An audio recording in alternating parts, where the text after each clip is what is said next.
midday sun illuminates the city of Briarwood from behind a thick ceiling of cloud cover. As we look down on the city streets below, winding through the warm colors of reds and browns, making up the majority of the buildings, we close in on the center of the city, where we can see a large crowd has gathered in the open-air market of Port South. The crowd is one of commoners, market owners, shopkeepers, blacksmiths, cut purses, guild members, masons, crafters, and many, many more. These are the citizens of Briarwood, and they've gathered by the thousands, many wearing a blue sash upon their arm. We can see many carrying clubs, pitchforks, wood splitters, slings, bricks, and other makeshift arms and armaments, while some few have short swords, daggers, and even battle axes, likely from their time spent during the primordial incursion years ago. Standing opposite the crowd, on the bridges to the Platinum District, and filling in the area beyond, are the guards of the city, all in matching sets of plate, full and partial, donning the purple livery of the newly created beacons of Briarwood. These beacons carry finely crafted steel in the form of great swords, long spears, as well as high-powered crossbows. The scene is one that is tense and appears to be a bit of a standoff. Looking at the crowd, we can see they're angry, but not frenzied enough to go up against the well-armed force that opposes them, at least not physically. But the emotions are running high, words are being thrown, and likely have been for some time now. It seems the crowd has continued to grow in force as more Briarwood faithful are emboldened by seeing the support of their fellow citizens in opposition to these so-called pretenders trying to seize the city from under them. We come to the front of the crowd where a few familiar faces can be seen, one of which, the face of Calic Everrock, as he addresses a portion of the crowd, passionately pleading for the people of Briarwood to stand against these deceivers in purple. Similarly, throughout the crowd, we can see other charismatic speakers giving similarly practiced speeches. Then a loud thud of the guards clanging steel against steel rings out. Our vision is drawn back towards the bridge. We can see two figures striding towards the front lines. As the beacons part, we see Lucian Thorold donning his finely crafted leathers and a blue banner hanging off one shoulder, but it's who he flanks that draws the crowd to a hushed silence, where we see the Lord of Briarwood in gleaming armor. A picture of respected royalty, but the fierceness of a warrior all the same. He raises his hand as to hush the crowd as he calls out to them. We can see Calic looks on with a face of surprise and skepticism before attempting to kind of slink back into the crowd without them noticing his presence. People of Briarwood, you stand before me with arms pointed in treasonous aggression. And for what? If it is me you wish to see lay down my hold on this city, I will oblige. For you are my people. And bloodshed is not something I wish to see today. But I can see many of you are wearing the very color of my house. And it is my understanding you've come here to avenge me. It should come as no surprise that all of the things occurring have been carefully plotted as the best route home. For me, for you, for us, for Briarwood. But I have also been absent, I admit. I should have been there to hand over the reins, and I apologize for that absence and the fear it must have brought on. It's that fear that brings you here today. The fear of change, the fear of the unknown, the fear of a mongering group of outsiders, tainted by the corruption beyond our God's wall. And for that, I am solely to blame. For it was me that sent them beyond in the first place. I had hoped by sending out a charter that I could not only help protect us for the foreseen future of our city, but also to help us grow into something beyond our wildest dreams. But instead, I put us at risk. I failed us. Thus, I enlisted the help of a tactician greater than myself. A tactician apparently so good that my enemies could spin stories of him unseating me in the shadows, and that my own people would believe them. Captain Silvius is here to help us all. As his words continue, we see the tension in much of the crowd begin to turn from hostility. We can see some members near the back of the crowd slink away into nearby alleys, hoping to avoid any association with the word treason, and others loosen their grips on their weapons. But not all members of the crowd are so easily swayed. Our focus shifts back towards Calic, who cautiously attempts to cast the spell. Unluckily, drawing the unwanted attention of two nearby beacons, who storm towards him as the Lord of Briarwood wraps up his speech.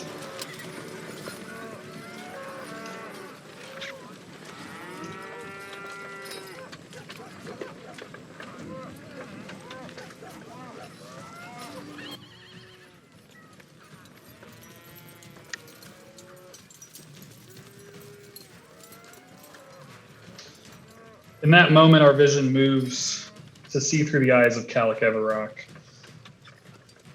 who now sees the world through the true sight of 6th level divination. As the two full-plated disruptors charging towards move to activate their crystal greatswords. Calic looks beyond where the Lord of Briarwood stands, flanked by Lucian. But instead we see two vile, bulging forms of black ooze, roiling and pulsing, no longer shielded by the illusory veil. Just before the two disruptors enter the mage's range, we watch as a rocket with glowing magic, only visible in the eyes of true sight, rips out of the mage's hands with some arcane words and a flourish, hurtling towards the horrible black tar form of Lord Briarwood with the power of a 7th level spell slot. Just before the magical charge impacts the creature, our vision shifts back to overhead, and we hear Calic call out, "Foul illusory deceiver! Liar from beyond, I banish thee from whence you came." And we watch the Lord of Briarwood melt, much like we saw the forms of Cornelius and Lucian do, into a pool of black ichor that dissolves into nothing. "These are our true enemies. Fight now for our city, for the true Lord of Briarwood." And at that, absolute chaos ensues. Bricks, rocks, and all manner of garbage begins getting hurled through the air at the army of beacons on the bridge and beyond. And there is a swell as the crowd of true Briarwood citizens move towards the waiting beacons. As we watch on, Calic quickly reaches out with his mind, sending a message before, in the distance, a massive explosion blasts out, filling the air with a percussive eruption of sound and a massive black plume of smoke expanding from the distant Briarwood Keep. Moments later, we see as Calic again attempts the familiar process of sending a message. This time it seems nothing happens, as a disruptor finally managed to get within range of the wizard. Swings down hard, and we watch Calic extend his arm before him, attempting to create a magical shield barrier, but instead catching the full edge of a massive greatsword, brutally cutting into the mage before the crowd descends over our view, and the screaming and chaos of battle fades from both our vision and our ears.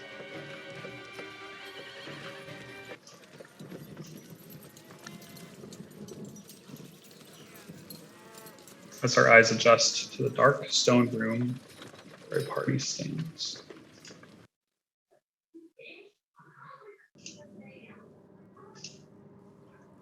The floor here is dirty, but more refined than the cobble and dirt you had previously been trudging through. Now taking the time to look around and take in your surroundings after the shock of the previous fight, you believe yourselves to be in the foundations of what looks to be a large structure. The only large structure that should be around here would be the one you were seeking. The room you're currently in appears it could have been used as some type of cold storage chamber, though it doesn't appear to be being used for much of anything at its current moment. All the walls but the southern wall are made from smooth stone, well-aged and fairly unkept. Very dungeon aesthetic. And the southern wall appears more roughly carved out of that same stone. Beneath the kind of carved away stone is this like very smooth, super dark, almost pure black looking smooth stone of some kind. And the two doors on that southern wall are these massive metallic doors, appear to be made of some type of dark steel. And as you stand after that previous battle, taking in your surroundings and trying to figure out what you are to do next, you can feel the tremors of a nearby explosion emitting from somewhere not too far above, it seems, shaking the very foundation walls that surround you. And that is where we begin our session.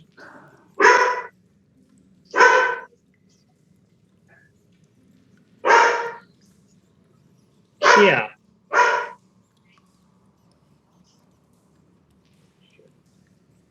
Raptors fill the room, descending upon the corpses of the guards, probably, or something.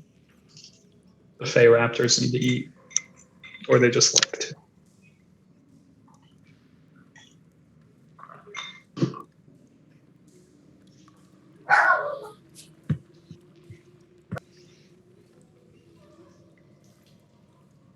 Hey, Clint, you doing okay there, buddy?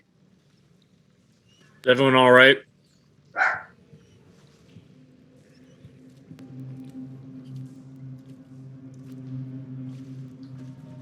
Clint Clint? just stares forward, unblinking, head drooping a little to the side. Guys, something's wrong with Clint. I mean, more wrong than usual. There's no ooze left, right, Michael? Correct.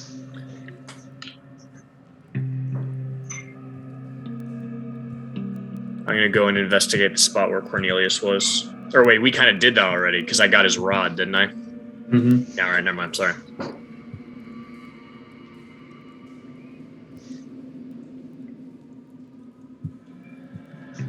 Can I do a medicine check on Glint? Absolutely.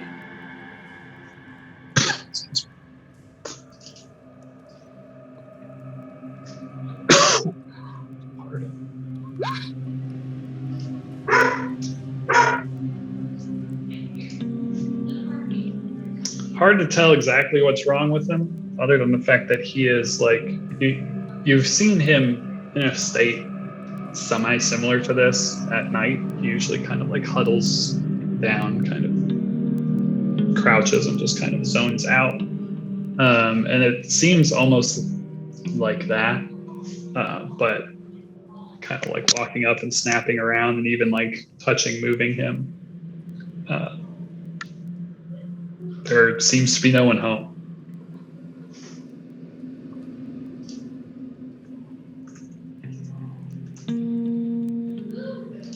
I'm investigating this guard body. What's wrong with him? Did he get it? Did he get hit? I don't think so. The body just looks like one of a kind of irregular guard, though its head is basically like busted open, Otherwise, doesn't have any. It's wearing armor, and has, I think, a short sword. That's fine.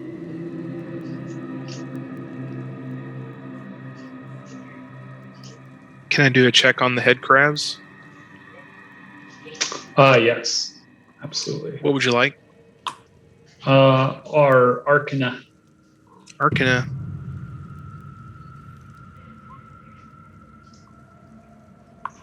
Not too shabby.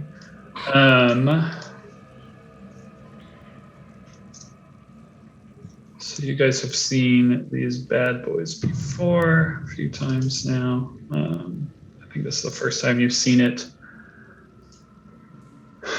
Do something like that, and Arthur will also kind of chime in that like he felt like it was trying to do something to his head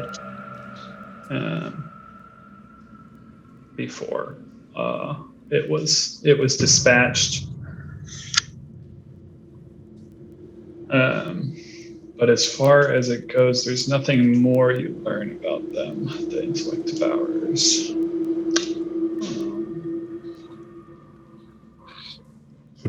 Glint, you in there, man? Gotta go.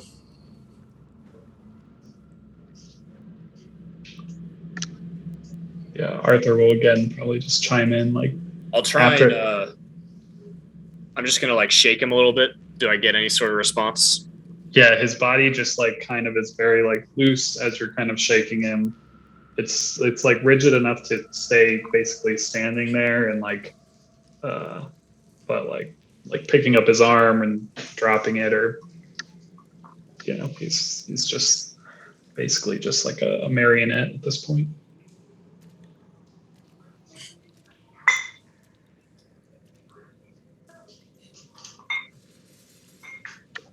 Yeah, and Arthur will kind of echo like he saw that thing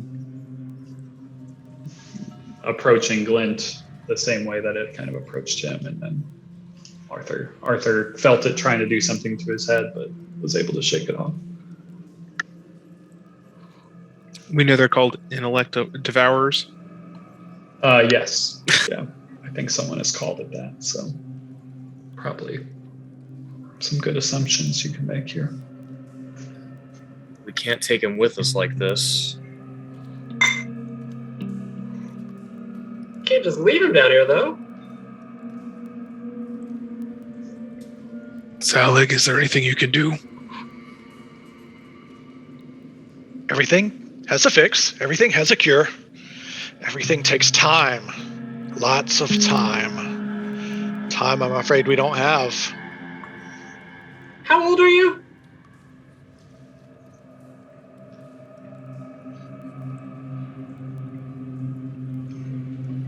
Don't know. Well, that's a personal question. Haven't you learned like how to speed things up as long as you've been alive? How come everything takes forever with you? Just like in nature, it starts with a seed, and then a stem and a root. It takes time to get the fruit. You can't rush it.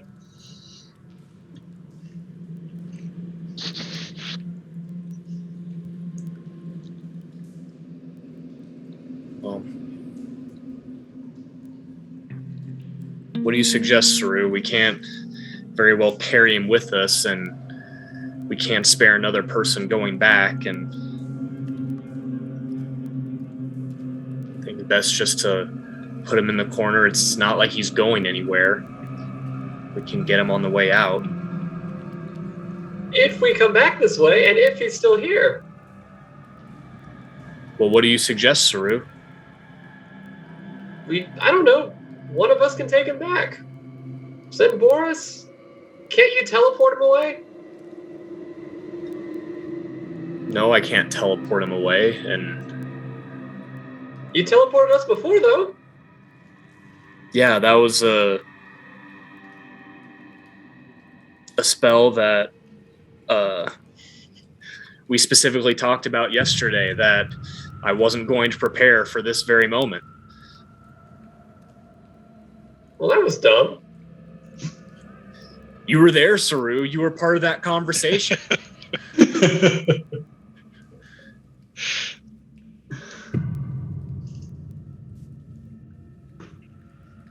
It's one thing to send someone to take care of Anna, who we've known for months and has saved our lives many a time.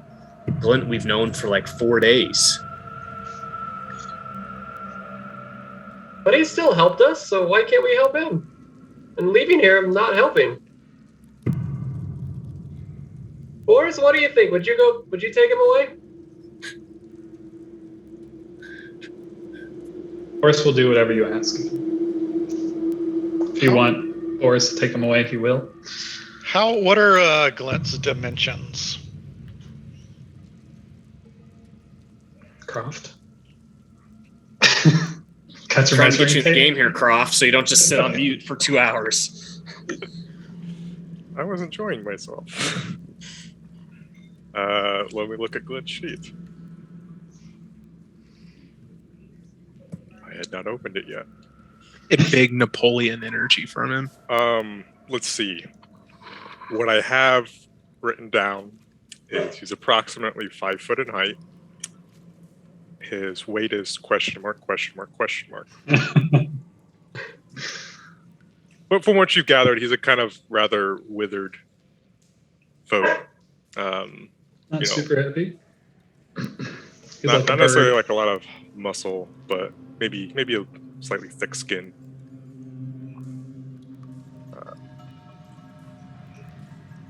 Where are you going, Will? I think there is one thing I might be able to do, but like it'll take a spell slot and an important one.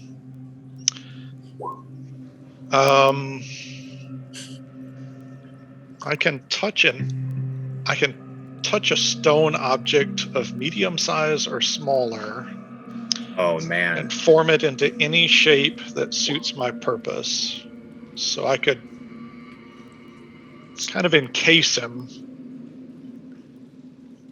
Maybe leave a little hole in the back for breathing, if he even needs to breathe. It's a good question. How's that work, DM? Or put him like inside of the wall and leave a hole for breathing. But it's it's close. It says no more than 5 feet in any dimension. So the height would be the only question there. And then what have we done to Glint if we don't come back this way? Yeah, we're better off just leaving him in the corner normal, I think, than wasting the spell slot when we still have to come back this way.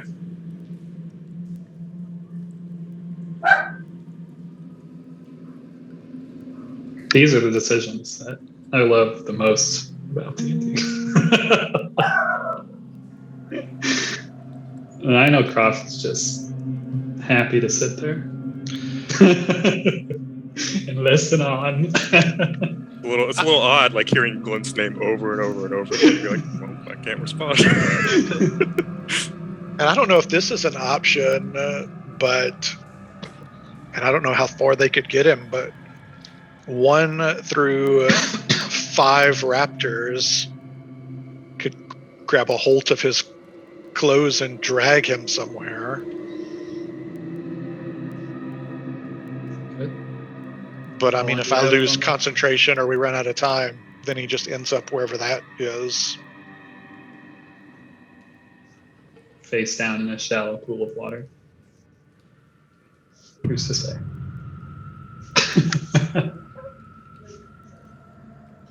We might need those raptors. Yeah, we need those raptors.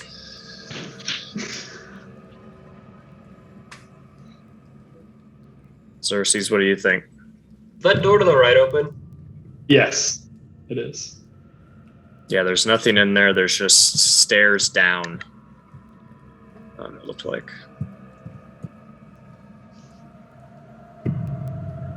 Unfortunately, I don't think we can spare any more bodies. And that explosion means that we're in the end game now. To be honest, Glenn seemed perfectly fine hanging out in the corner of my shop by himself.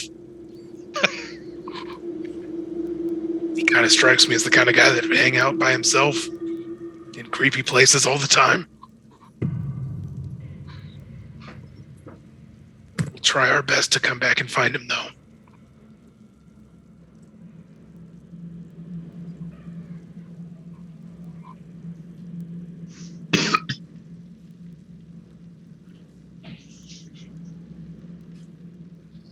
I'd like to investigate the steel door.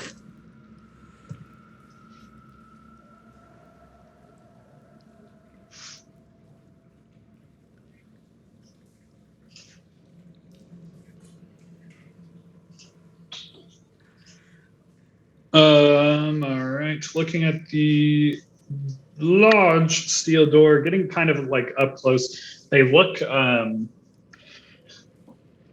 almost like this, like kind of like dark greenish color, which, as far as Steven, probably reminds you of the Ball of Doom, because it looks like adamantine, like a very, very rare metal that has often has like not magical properties, but like can kind of like stop magical properties. They just look like very heavy duty steel doors, adamantine doors. I think you've seen adamantine a few other times. I think so. Is there a lock or handle mechanism or anything like that, or is they just flat metal? It just they look pretty flat. There's a seam down the middle, but there's no like handle or anything of that nature. Just like big flat doors. Excusez-moi.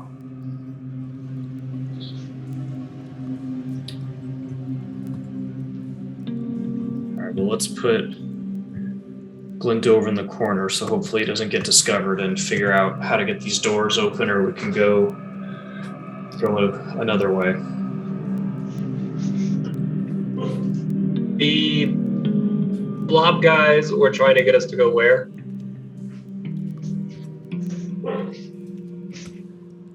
When they were in this room here with you, I guess I won't say they were trying to get you to go one way or another, but they did mention the door behind them a few times. Okay. This one, right? Weren't Yeah. they talking about how like They just took Lord Briarwood, right? they were captured and they came up from like a holding cell, They did say that. implying that the holding cells would be down? Yes. And didn't they specifically say they just took Lord Briar down those stairs like 10 minutes ago? No, they said that they were down in the cells, in the dungeons, and someone had taken Lord Briarwood out of the dungeons. Oh, got it. And up the stairs. And they were looking for him. That's what they said. Can Saru make it all the way down the stairs? It will take you longer than a few seconds, but yeah. If that's where Yeah, he would do that. He gone. He gone. Excuse me. Does anyone need healing while Saru's doing his thing? Yeah, I'm gonna give myself a few. We have potions, so I'd say let's dip into those before we start burning spell slots.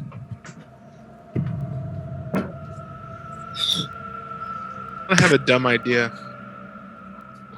Love it. Are there any of those swords laying around, Michael?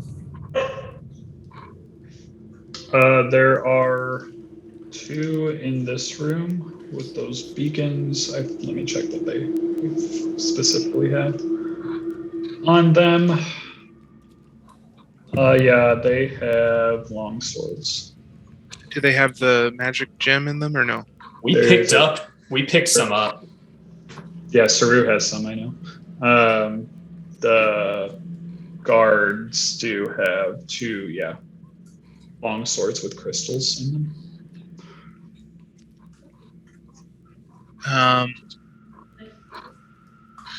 Would I be able to ascertain how it operates by kind of studying the magical energy there? You can roll an Arcana check. I'll try and assist him since Saru's not here anyway. What does that mean? Like mechanically? Would that give him advantage, Michael? Yeah. Sorry.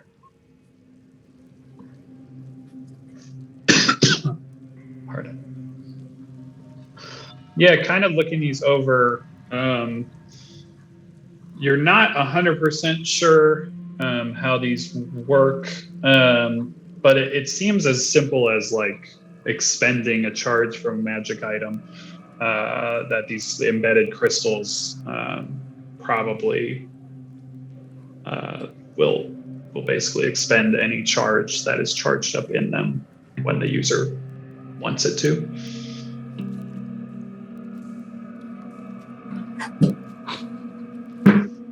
Can I ascertain whether that's an attunement item?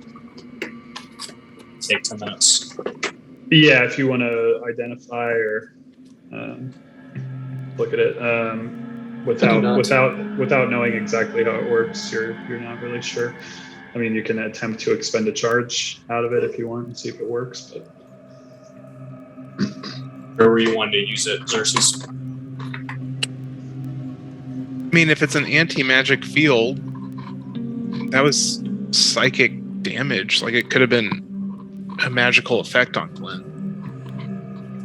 So I thought maybe using the anti-magic field, maybe that would remove the magical effect on him.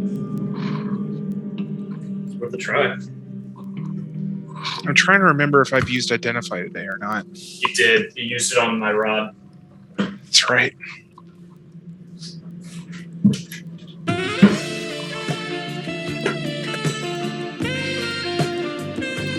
Yeah, I did that on purpose, everyone.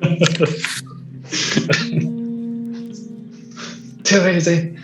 Saru, you come heading down those stairs. They are dark and they double back multiple times. You've gone down quite a ways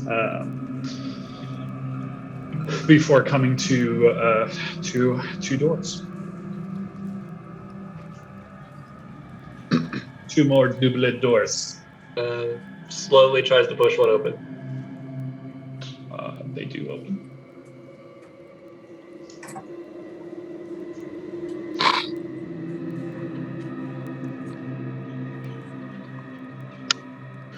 Find a small room, very dank, dark, much more like cobbled together stone, cramped. The ceilings are nowhere near the height as some of the others you've been in. There's kind of like a broken bench on one side of the room. The floor is also this like kind of mix of like cobbled dirt, and it's just kind of like this very dark, dank smell, senses. It's just you're very far beneath the keep, you feel at this point. And there is a door.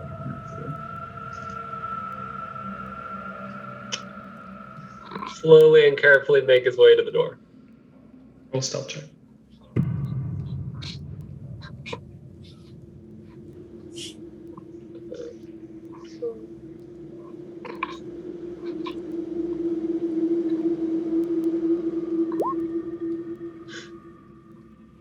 Mute.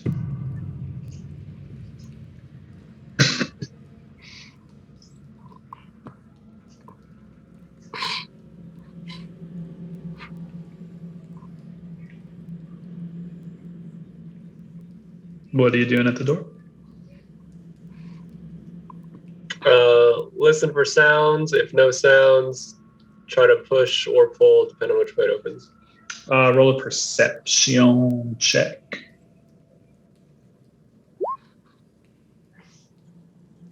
You listen carefully, kind of pressing your feline ears close to the door, and you don't hear anything.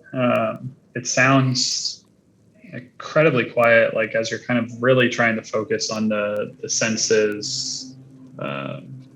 You realize just how like quiet it is in this area. Like you're not really able to hear the noises from above up the stairs, and you don't hear anything from beyond.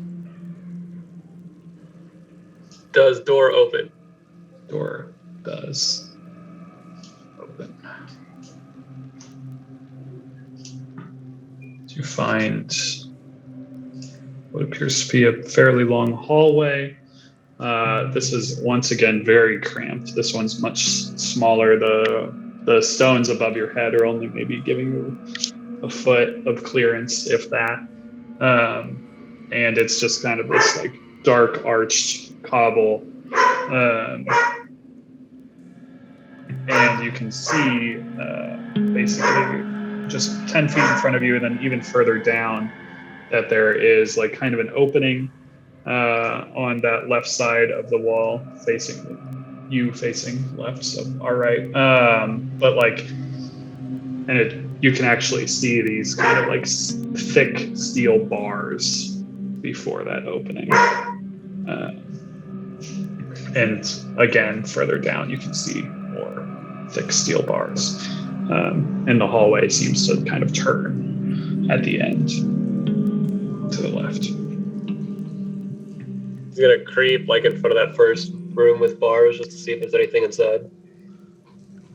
Yeah, so as you get up there and kind of peek inside, you see that there is kind of in the rear corner a humanoid corpse laying there. Clothing is very dirtied, and there is an immense amount of blood exiting, or that has kind of started to dry, that has exited the nose, the ears, the eyes, the mouth. It's pretty hideous sight in there, and you can tell by looking at it, like the blood is not dried fully. In some places it's fairly fresh, but it's probably been like this for maybe half a day. Okay. Nothing recognizable about it, just random corpse. Yeah, you don't necessarily notice any, like, you don't recognize the corpse specifically. Okay. But yeah, the clothing presents as like prisoner clothing as far as that goes. It's not like they have a bunch of stuff on them or anything. He will start making his way back up. Closing doors behind you or leaving them open? Leaving them open for now. Beautiful. And he'll get as far as you deem able. Beautiful. Yeah. You can head up there. So what are people doing whilst Rue's exploring? I was investigating the door and I think helping Xerxes with his anti-magic idea. Beautiful. Either if he wants to do it or I'm willing, just since, I'm more magically inclined, can try and like expend a charge of it. Whatever Xerxes prefers. I mean, he's going to try. He's expended charge from a magical item before. Okay, then go for it. He's just going to tell people to kind of get out of the way, move those raptors. Move the raptors. We don't need anything accidentally getting dispelled here. Because I don't exactly remember how far away it was, but I feel like Arthur would be in the other freaking room right now. He would be. That's true. He's like in the sewer tunnel. Roll for me an Arcana check. Can I use my bardic inspiration on it? I don't know. Can you do? Plus, it works on skill checks. Bardic Yes. Inspiration only lasts 10 minutes. When did you get it? In the previous fight? Yeah. Yes. Then you're probably right at the precipice. Perfect timing. Yeah. All right. So at disadvantage, Arcana check plus a D10. Yeah.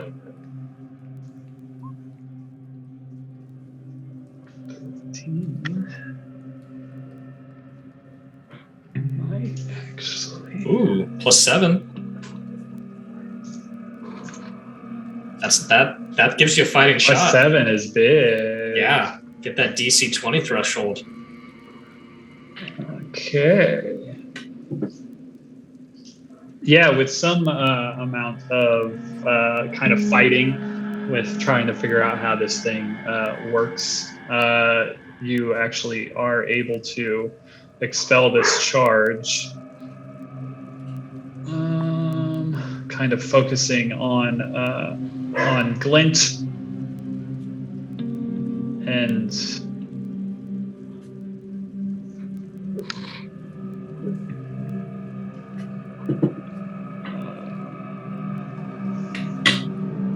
you can tell that the charge was expelled, but nothing seems to happen. Like the field doesn't activate? Yeah, there's no field activates. Stephen and Xerxes and anyone else that witnesses it can roll an Arcana check to see if they can figure out what happened, because it was not an anti-magic field.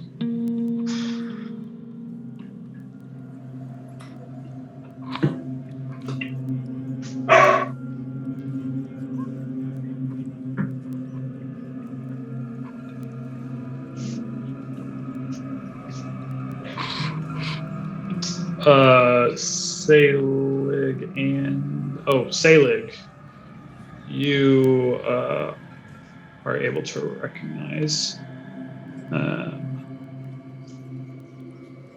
that the expended charge was one of dispel magic from the long sword. But as far as you can tell, nothing seemed to happen with it. He'll Try- relay that. Try it with the other one.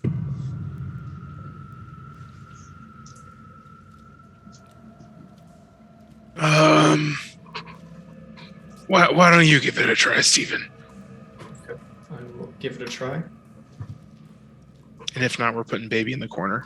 Yeah. So it's great to know dispel magic because we might end up using it on this door. Stephen, too, with are you using the same sword or the other? I'm using the other sword. Beautiful. You are also able to get the charge to go off, and nothing seems to happen to Glint. Knowing what Selig said, do I think it was dispel magic? Yeah, especially like doing it and like looking for that. Yeah. Okay. Nothing. Maybe there's probably more to it than what we're able to do in such short time. Let's leave him in the corner and just make sure we come back this way. Does anybody remember these two are guards and they have a dispel magic sword? That one that had the awful radius. What was he? Well, no, these aren't the swords of these guys. We picked up disruptors' swords. Oh, these are yeah, that's Yes. okay.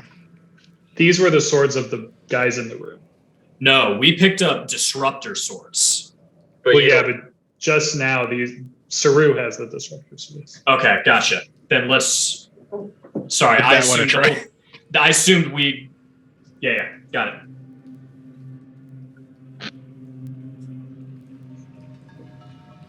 Can I give one of Saru's a try? you guys, I think I found a place to put Glint if we're really dead set on leaving him here. There's like jail cells down the stairs. They're kind of gross, but They're not here. Okay. Can I see one of those swords you picked up, Saru? Xerxes has a good idea. Yeah, he'll drop all three and then he'll start dragging Glint away. Hang on 1 second real quick, Saru. Let me try something. There you go.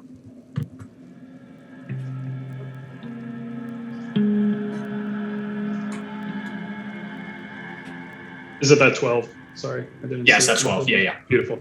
Yeah, as you attempt to make this great sword kind of expel this charge, nothing seems to happen. Yep. All right, let's go put him in your spot, Saru.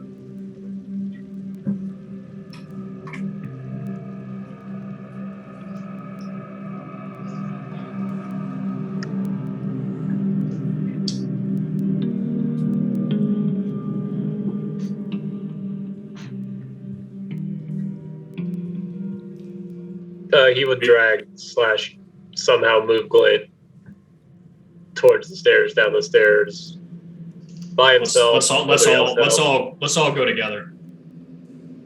He probably has Boris because Boris, can you help? Beautiful. So what is the intent? Are you bringing Glint downstairs? The whole party going?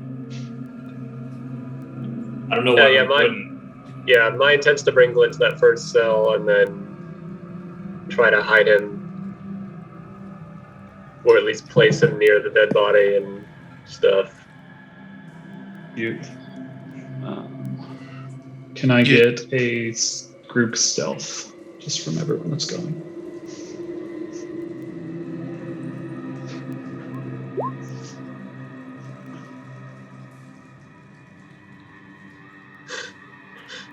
Maybe leave me behind.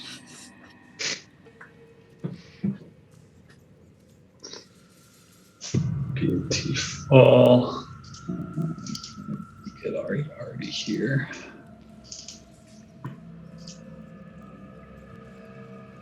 Let's see if he can help you.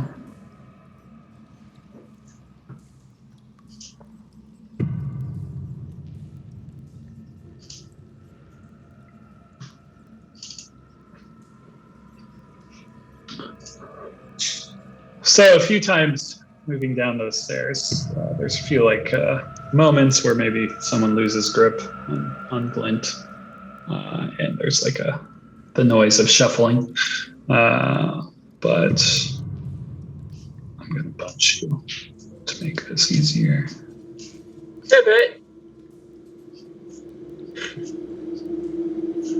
Here, you would go down these stairs here.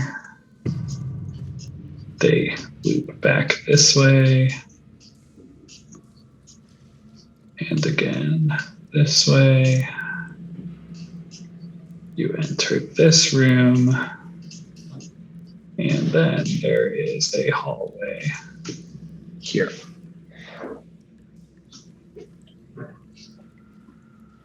The cell is closed with the man in there.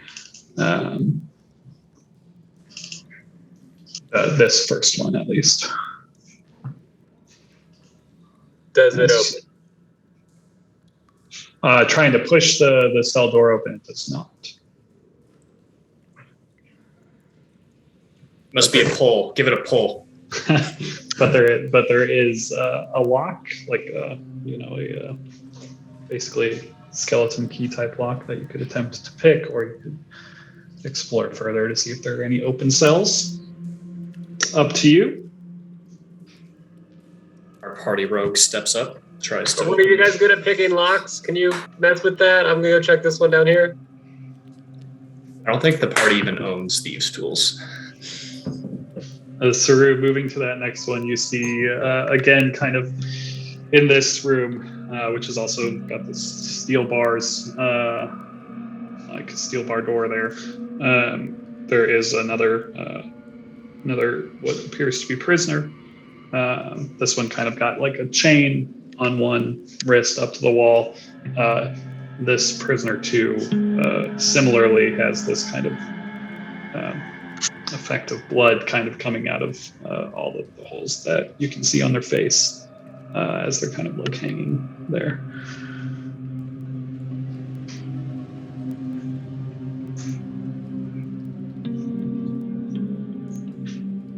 Can I keep going? Absolutely. I'll never not let you explore a very scary dungeon. Moving to that next one there, through that there actually is nothing in that one, and the door is just kind of like cracked. There's some hay on the floor, but other than that, it's an empty cell. Cool. And you can actually see into that catty corner guy there too. That one is also an empty cell. Guys, bring him this way. I found an open one. And we can hide him in the haystack. Haystack is an excessive description of some hay, but I like the attempt.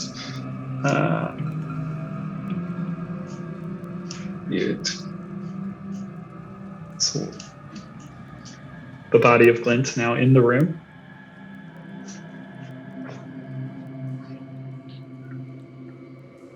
He will, yeah, I mean, he'll lay him down. Probably Easy face enough. down. Yeah, just, as a maybe dead body would lay. Probably throw some straw on him. Probably the first time you've seen Glint actually lay down. Yeah, his hunched back is like, but yeah, he is. But that is true. I guess he would lay / sit against the wall, whatever way, was physically yeah. Yeah, you can put it in whatever. Mildly position you like. comfortable. Yeah. He does not look that far off from the other corpses that you've seen here. Cool. Other than he doesn't have blood all over his face, but at least not much. Michael, did the bars on those other two that had dead prisoners on them look like an intellect devourer could get through there? Like if, Yeah, roll a investigation check.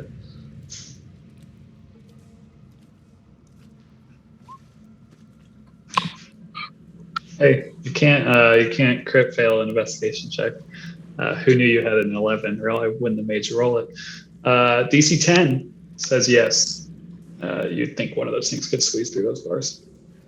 All right, Xerxes is going to put a bullet in each one. Beautiful. Easy enough. They are not moving targets. They are prone, so you're going to have to roll with disadvantage. Yeah, you can absolutely put a bullet through their skull. Do I need to roll or just remove the bullets? Yeah, just remove the bullets. You're able to do it to both of those very easily. And as you do hit them, the corpse just kind of like not flinches, just moves as a bullet. I was aiming at their head specifically. Yeah, totally. Okay. Yeah. I didn't want us to just leave a catatonic Glint with body snatchers. Yes, you are able to shoot both of those corpses in the head very easily, leaving them with very nice new head holes. Bleeding head holes. It's the name of my new band. We're very good. Let's go back to the big double doors. Yeah, that seems like the way forward. I will just return the group to the big double door room.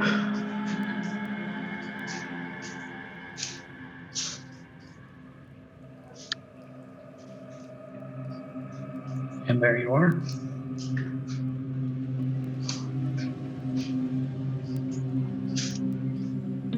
Oh, I brought Glenn. Yeah, I saw that. That way Croft can watch at least.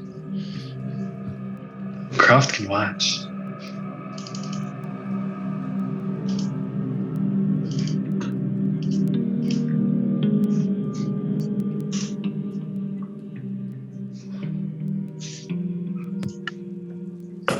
What's the plan? Should we try and push this door open?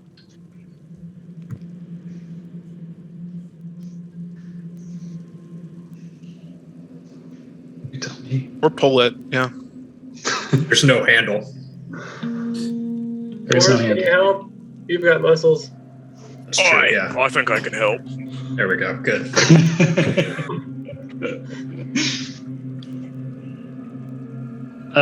All those trying to open the door, feel free to roll a strength check, Amanda. Great strength. Stir, yeah. Strengthy. Very good.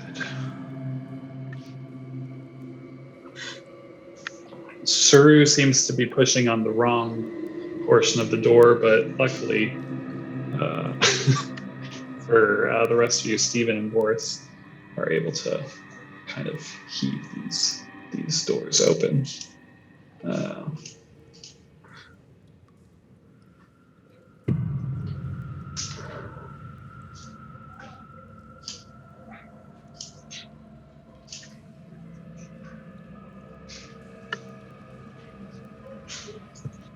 Not creepy at all. You like those new lighting effects? Yeah.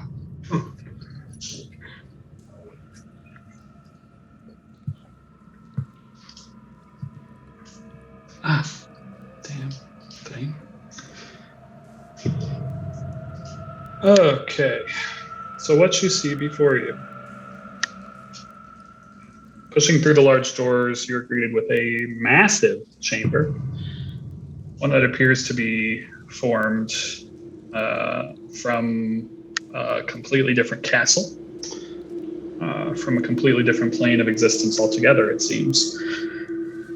Much like the time you enter the bowels of the tower in Bray, or the depths of Mountain Heart, this chamber is covered in this kind of marble-like smooth stone of deep blacks and brilliant whites. And illuminating the room is this kind of like deep purple, blues, and pinks, like phosphorescent colors. The floor of the room is covered in this very thin layer of water. As you kind of like step forward, you just kind of splash a little bit in this just super, super thin layer of water. And you can see beneath it, there's this sparkling smooth floor that's just submerged. It's like half an inch deep at most. Flanking the central hall of the room are floor-to-ceiling columns made of completely clear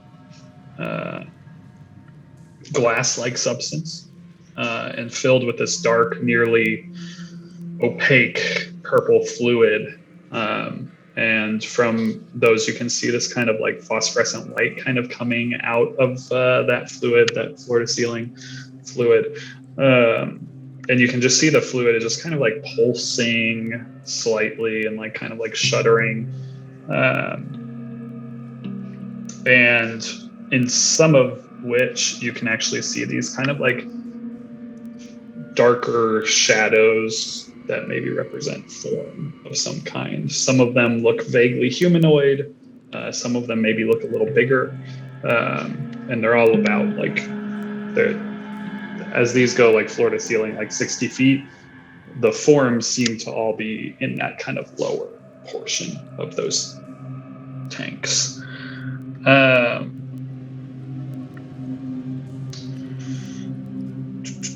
On the far side of the room, from where you are, is this kind of raised area, only a few feet above the floor to the chamber, but kind of above the water line. The area is dry and covered in all these kind of dark tubes that, from a distance, resemble tentacles, running out of these very futuristic-looking mechanisms. Connecting, all kind of running through the room and eventually connecting to one of these 10 glass tubes you see. Also on that kind of dry altar area, you see that there are multiple tables with all these cloth drapings over what appear to be pretty humanoid shapes beneath the cloths, and the cloths are stained with all manner of black and crimson splotches.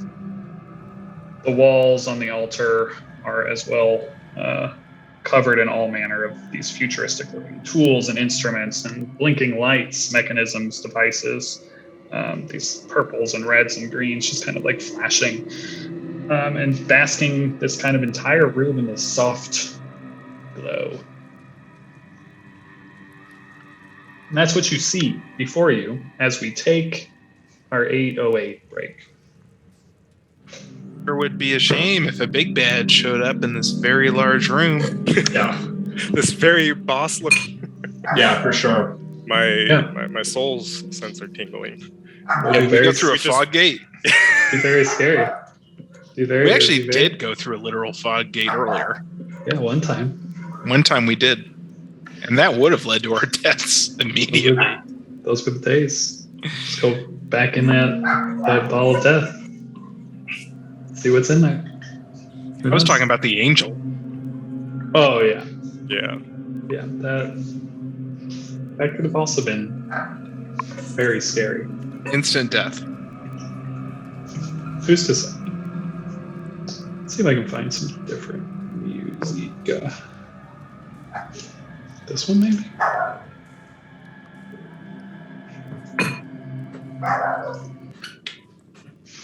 I don't know what this one sounds like. I thought you were just going to hit us with the roll, ring a roll.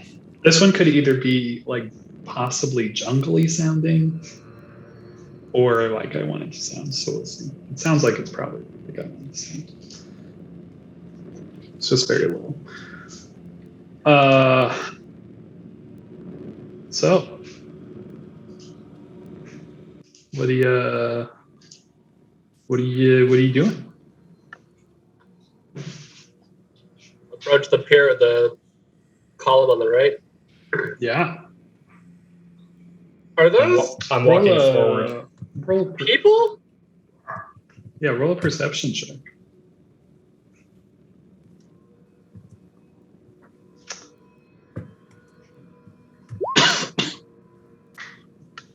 Yeah, Saru, as you're kind of walking up there, you're having a hard time like seeing through the sludge that's in there. You almost feel like you'd have to get like right up on it and kind of like to see in more clearly with that dope perception roll. Well, since you asked so nicely.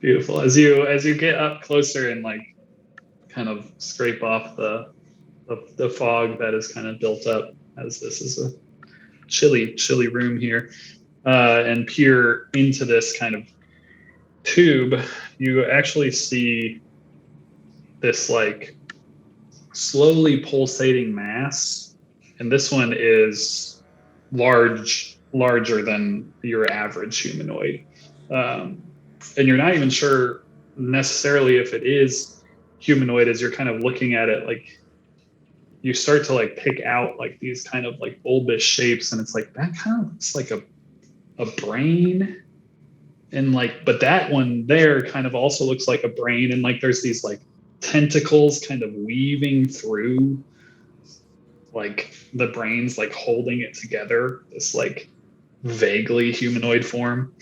It's pretty gross.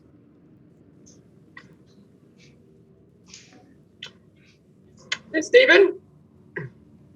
Is this one of your mind things? One of my mind what's? Your mind flayer things? Like the thing we fought in the Dwarf Village? Mountain Heart?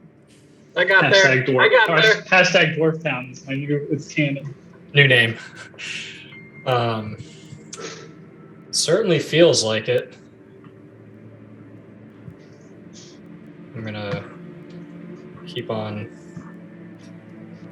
walking forward. What's Salig and my raptors doing? I'll send the raptors in. Selig doesn't really want to step into the water. You got a cool formation. You want these raptors in this cool formation I just made, like a reverse flying V, or what do you think? See, because the attack will never come from the front. Because while you're fixed on it, it comes from the side. Because the Velociraptor's packing him. I was. I can't remember if you can control them or not. But. Yeah, I can. I'm gonna. Where's Steven going? It seems to be just pacing forward down To the lab, it looks like. So yeah, my thought is we could use a raptor to pull one of the sheets off of the people. Ooh, that's a great idea. Love that. Love that. That way we don't have to touch it. Is this a wall here? No, that's just like a. That's where the step up it would be.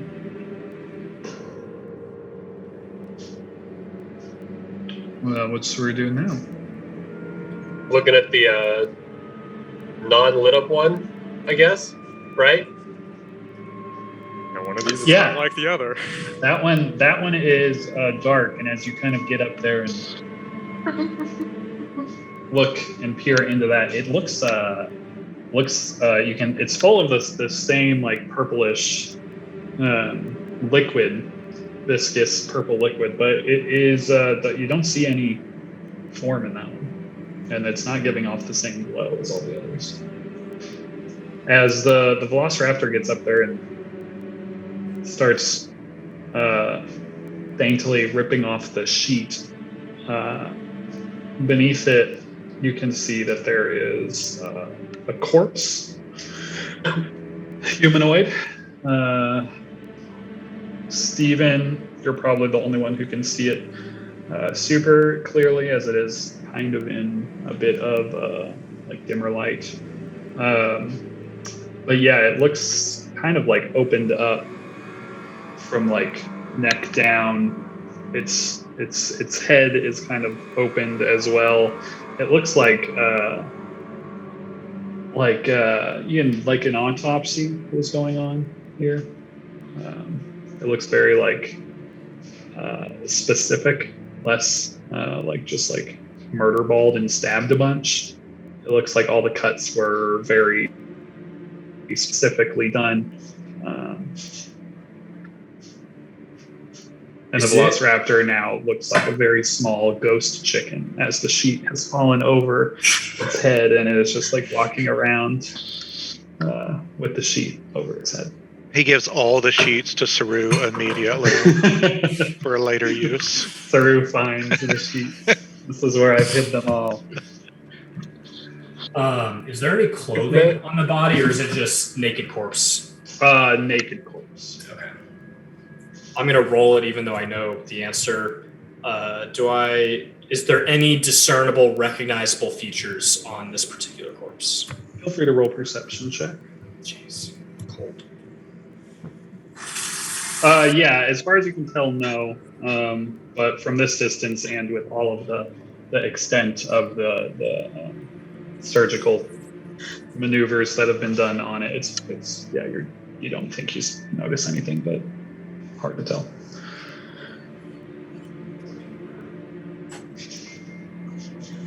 So what do we think? The flares in one of his bodies, and that's why one of the columns is empty? Do the columns look like they can be accessed? Like, are there lids, or? They go all the way up to the ceiling, as far as you can tell. Can we see if like there's like something on the inside at the bottom or the top? Yeah, roll investigation or perception or whatever Boris has at his disposal that can allow. Like Boris. A little too foggy in here. His tusks actually protrude too far, like he can't get close enough to look into That answers one of my other questions: is whether or not Boris is in hybrid form. Or He not. is. He is already in hybrid form. After his first switch, he was like, "I'm not changing back anytime soon." Smart. And he is out of his potions. He's already drank them, so he's kind of as topped off as he's going to get without help from other peeps. His corpse probably had some good, some good potions.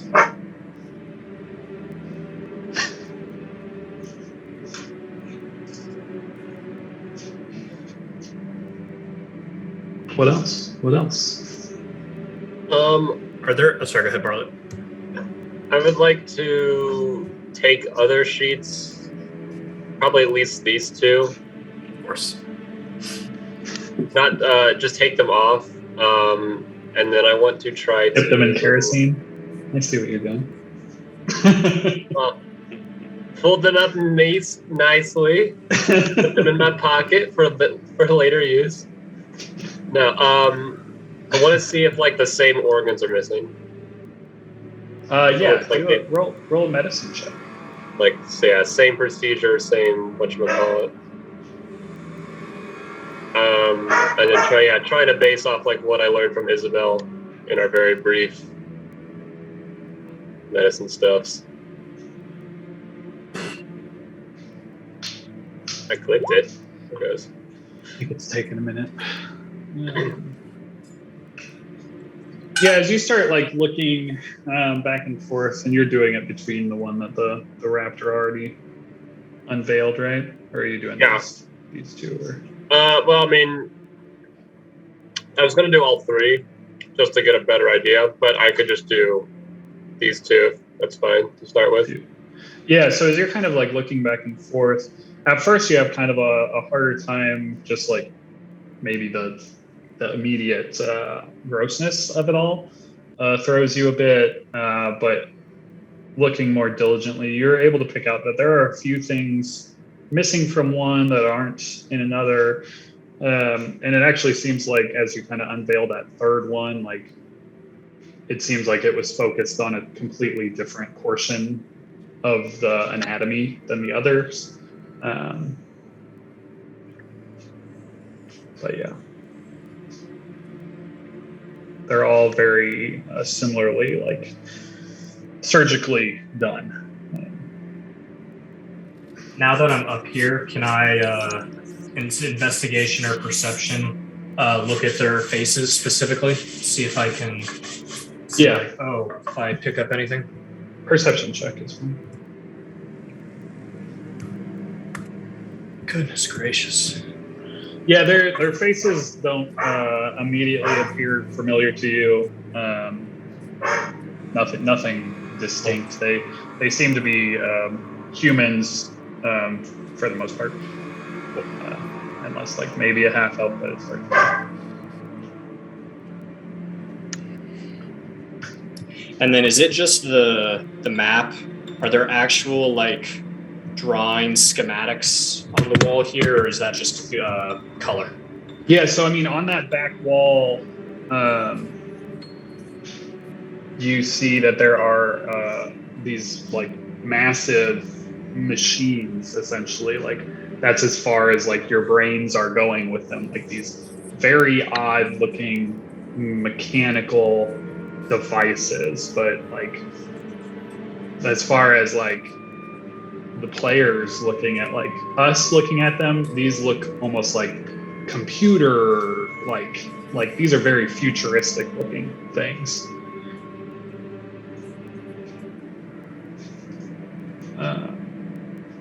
And Xerxes, as you kind of step up there, you all hear something. And I have an audio cue. Let me see if it works. I need to have my master up. Possibly. I don't know what that is anymore on mine. It's under audio and video. Okay. Yeah, mine's annoying. What the heck? Oh boy.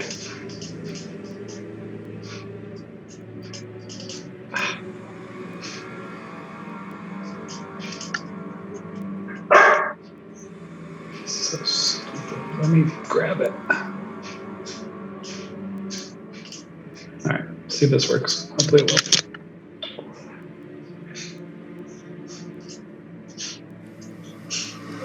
Retribution. Is that why you are here? Or do you seek to understand the designs that are infinitely larger than yourselves?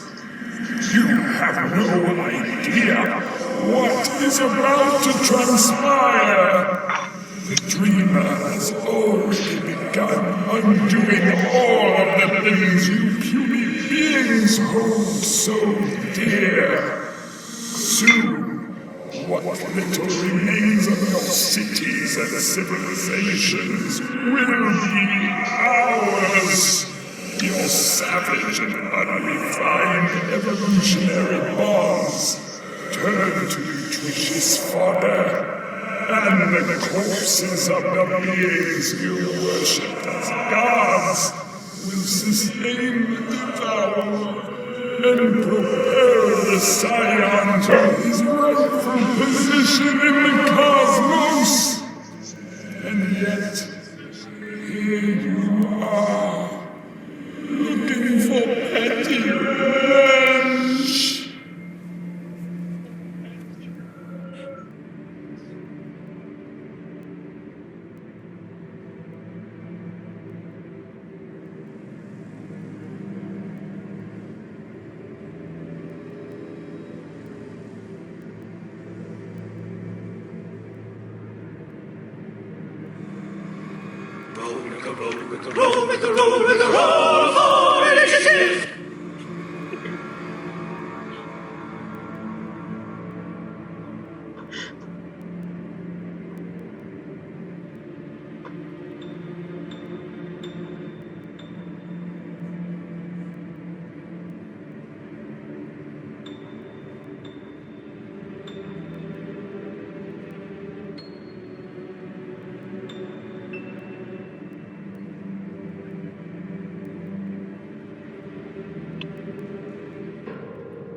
Michael, if you're talking, you're very muted. Wow. I'm back. I was praising your 20 for the Raptors. And then I was saying, so you hear kind of a horrific voice in your brain.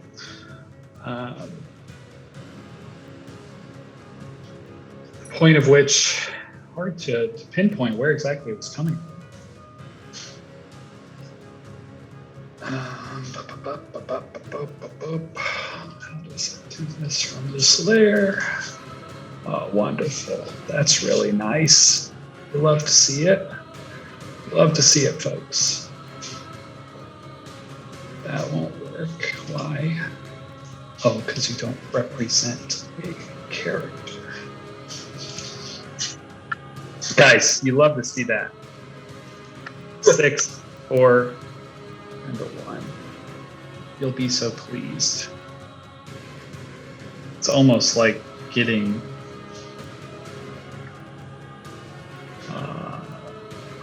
What is your thing?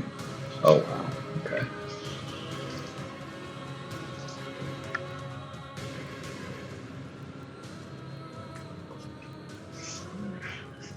Solid. Very solid.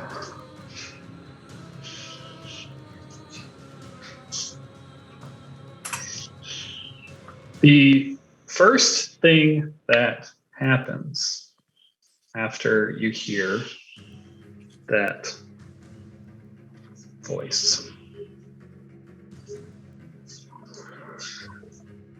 is two of the tubes go and fly into the air. All this liquid coming out of them.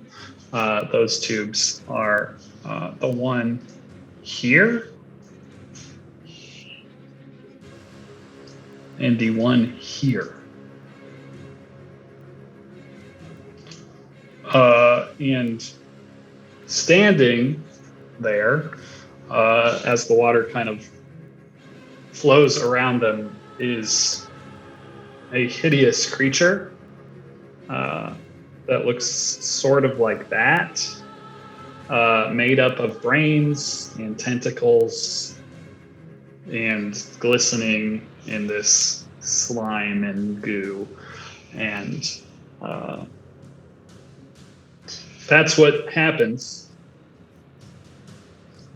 And it is the Velociraptor's go. Oh, I've got to roll Argy. Don't let me forget to roll Argy into combat. He gave me special permission because you need him. He said, oh, he's first, I think. Why did he not? Oh, I didn't select the token first. I'm a fool. Man, I remember my first time DMing.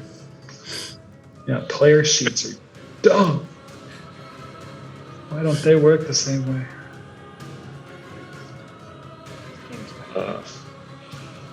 Arthur tells Cat to skedaddle because he would be very upset with me if Cat died on my watch. Probably more so than if Arthur died on my watch. And he will fire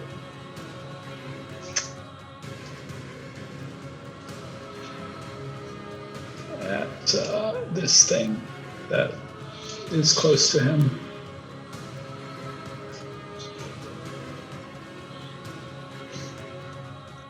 I wish I could turn his sheet into an NPC sheet right now. It'd be so much easier. Sharpshoot.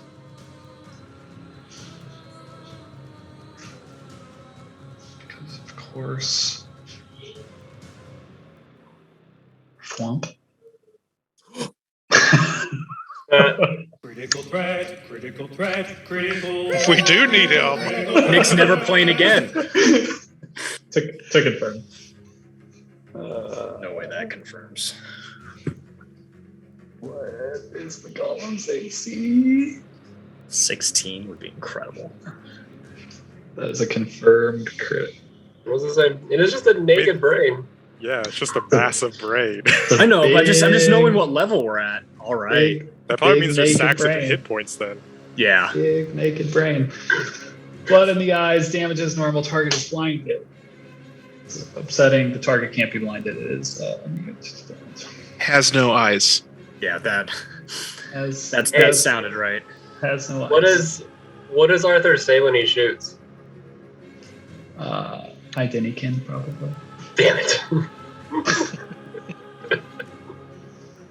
Because I know you hate doing that accent. Arbor talks like this now. Identican. Yeah, I need him to walk me into that. God, he had. I don't know if he did this just so that I would see it because he knew I was going to be playing his sheet. But you know where you can add little things like bottle caps and fun stuff like that. He has over 9,000 dank weeds on his character sheet. Excellent. He's the worst. It's very good. Okay, let's do some damage to this thing. Really good ammo. Right off the bat, and it does get a second attack. Crit again, baby. That one will miss. That one will miss, and he's gonna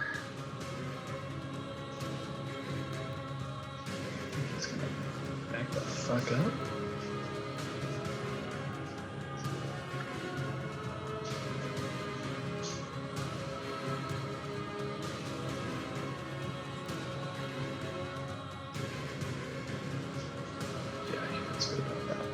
Feels good about that. Being 40 feet away. That's Arthur's go. Now it's the Velociraptor's turn.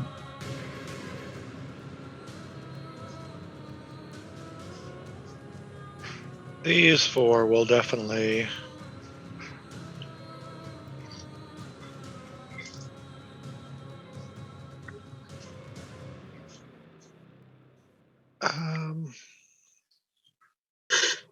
Can he fit, if I put him there, can he go like between them to the southeast? Or is he too big? He'd be able to move through that space, technically. Okay. That way he'd have to go around. That's what we want to do. All right. Aid incoming. Oh boy. Great. Oh, they've gone cold. Yeah, I've gone cold. Great. Two misses. Great. There you go. Okay, all right, we're back. 2 misses, 2 hits.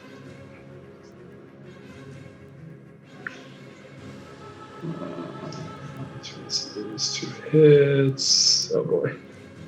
Sorry. There it is. There it is. Just a lot of things. The bottom one. Just furious that I was moving him all over the place. Yeah, number 4 was anxious to get into the fight.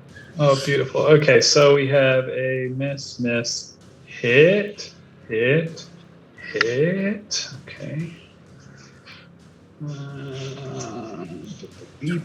Hit.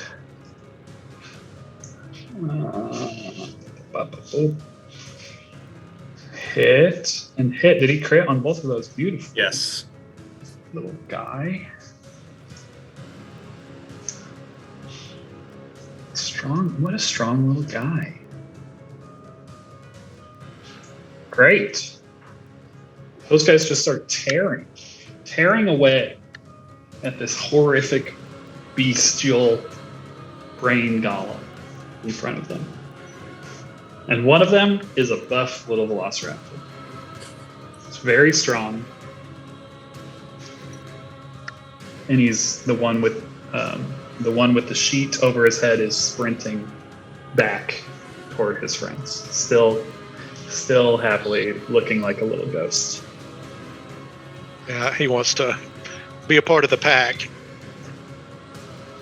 And that'll be it for them. Steve-O.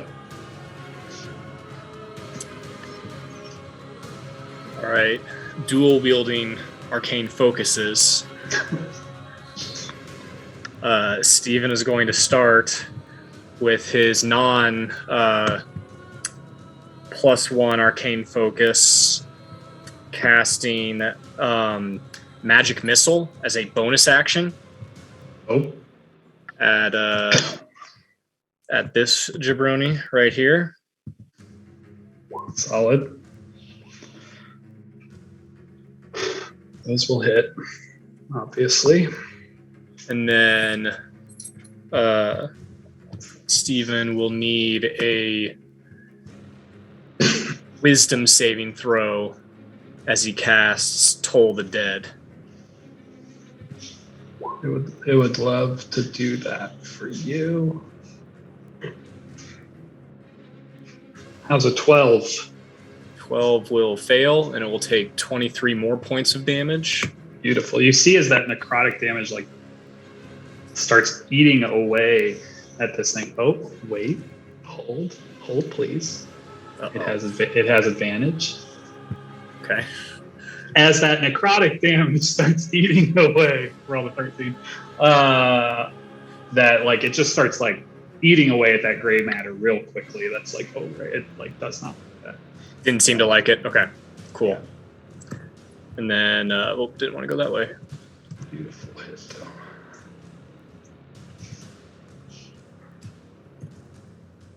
though. And Steven will move there.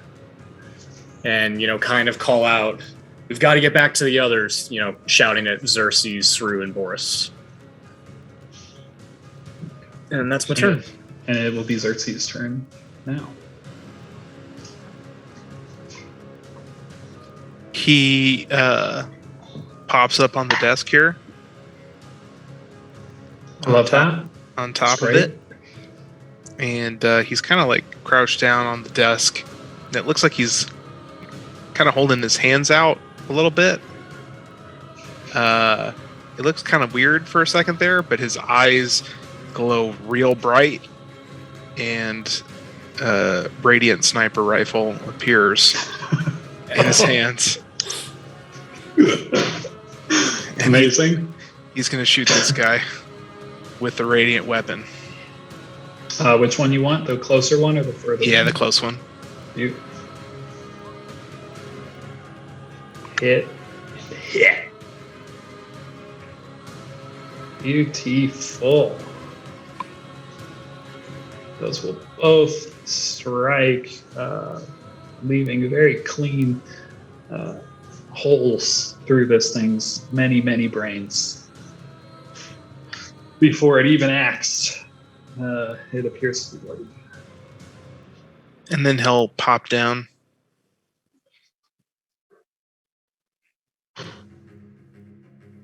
That's his turn. Lovely. Boris.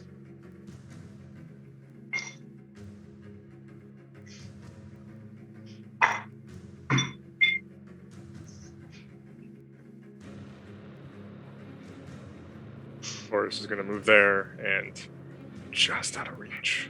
Oh, no. And I guess we'll just take the dodge action.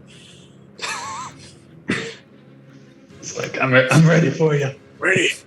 Hey, you can't get me. We're in interference. Perfect. Are you guys sure that Boris is not just Roscoe? Breakdancing? Who's to say? He could be. Croft and I've been in cahoots a long time for this very moment. Or when Croft's character gets brain deaded and then he has to play Boris. It's great. All planned. All planned. Beautiful. Sailing. He's way up there, so he's going to bonus action and get his staff out. And then he is going to kind of duck right there with cover. Actually, he's not going to do that because then I can't see with the raptors. And he is going to... Oh, he's going to go right. Yeah, he's going to go right there. And he will hide. He will hide.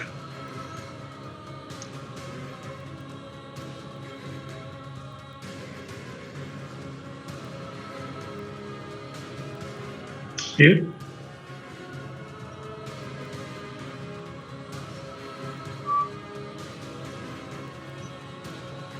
Saru.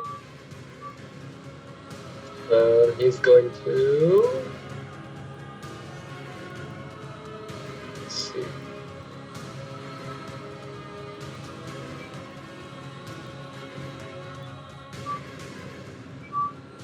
Over there. And he's going to holler over at Boris. Or say, we know the little brains can do weird things. This one's a lot bigger. Be careful. And find out. Woof. A 6. About to get on my thing. I've got it as well. I'll spread it. Let's see.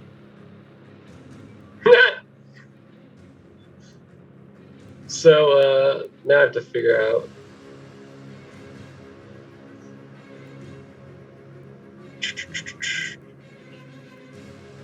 I don't think I can whisper that. I don't even have the. Why can't I find my thing yet? Damn it.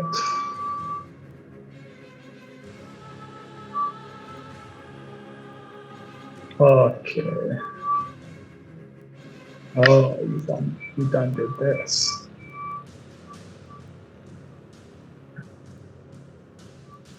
So he, in attempt to warn / help Morris, having used magic earlier,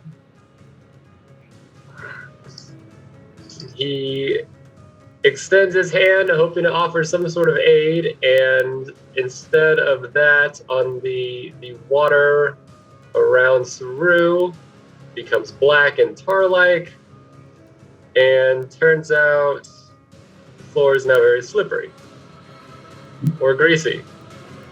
Or some would say greasy. Okay, I don't know how to get that to go to the actual thing.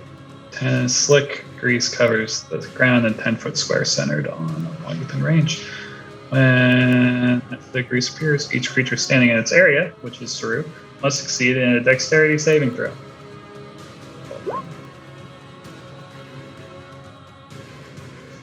Safe!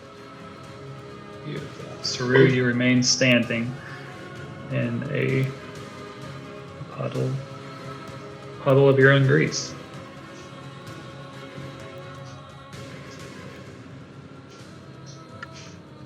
And upsetting.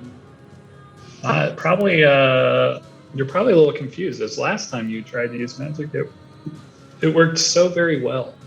Yup. But this time,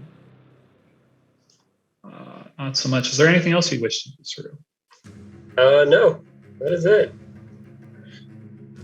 Would you like to move out of the grease? I've already used my movement. Oh no. And the grease follows me, according to the table. Oh, I think it just casts on the floor centered on yourself. It does not follow you or anything.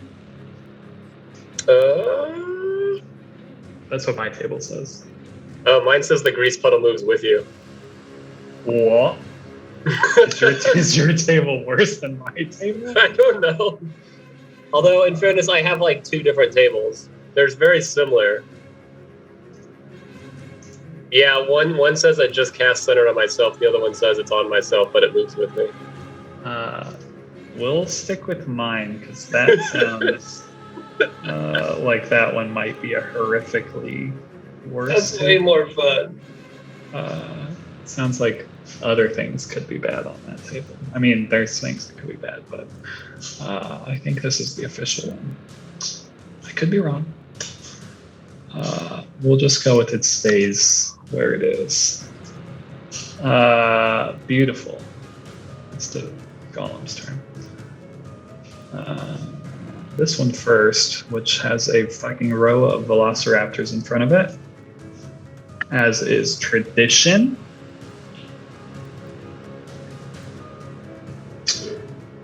It's gonna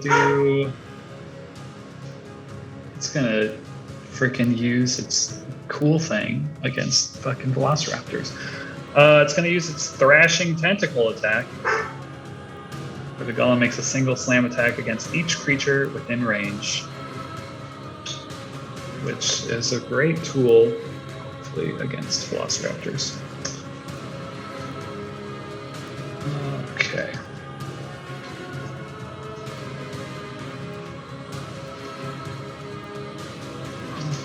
Please just be nice to me. Roll 20.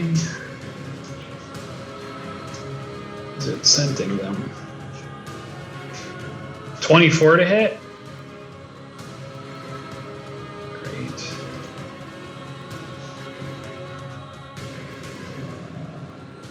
The second 13? I don't know the Velociraptor's AC. I don't have it pulled up. I think it is 13. That'd be close. I'll check. Yeah, it is 13. Beautiful. But that doesn't kill it. Which is big.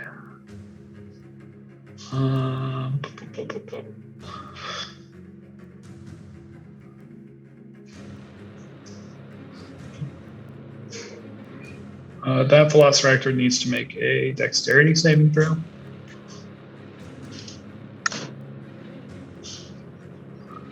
And I will continue my slams. Damn, Velociraptor. That Velociraptor stays on its feet. The next Velociraptor is eviscerated. And 14, the next Velociraptor is also eviscerated. But that Velociraptor is kind of a boss. And this guy needs to recharge. So I'll just give him pink. And that is all it's got. It's going to have to stay there for now. I was really, really hoping that those Velociraptors would die. But canonically, we'll just say that's the same Velociraptor that critted, and it's just the beast of all the Velociraptors. It's the leader of the pack. Yeah. The next Brain Golem will step up towards the boar. I guess it doesn't even have to step up, but it will anyway. And slam twice against good old Boris. First is a 23. At disadvantage, right? It's a dodge. Yes, thank you. Thank you. Here's the second for the disadvantage. 16? I don't know what Yes. Boris's AC is. Yeah. Damn, Boris. Okay, here's the second slam at the disadvantage. I'll click the action button this time. Yeah, we're not 11. seeing even Michael, if that makes a difference. Oh, really? Yeah, we're not Yeah. seeing any rolls. What the heck? To the public. The first I hit with a 16. It was 6 points of bludgeoning and 2 points of psychic. And the second I missed with a 11 and an 18. Oh, the 16 misses. Oh, beautiful. Then they're both misses. With pretty poor damage too. So there you go. So it tries to slam twice against you and misses. It should be fixed now. This is just a test slam. Yep, there you go. Beautiful. Alrighty. All right, I think I've got it. I think it was just set to the GM only when I'm testing things. Okay. As the round almost ends, something else happens, and I need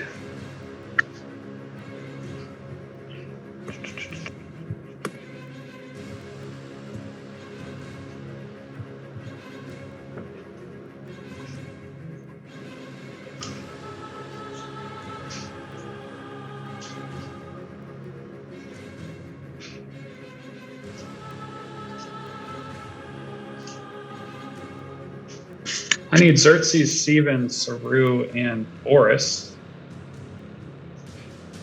to make an intelligence save. Is this a spell? It is not a spell.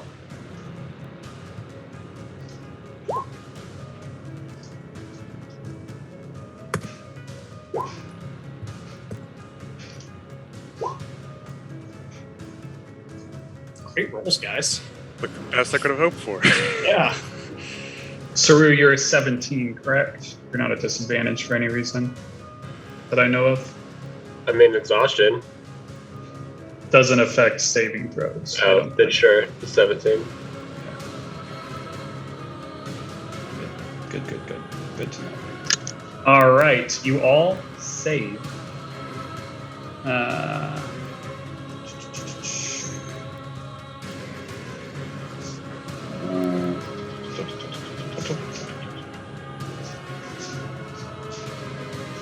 do not believe you take any damage.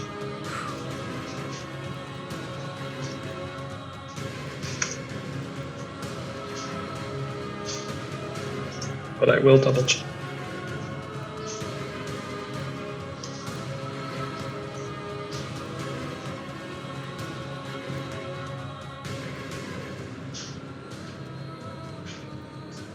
Taking 0 points of damage. And you see a creature appear. Looks like this. Uh-oh.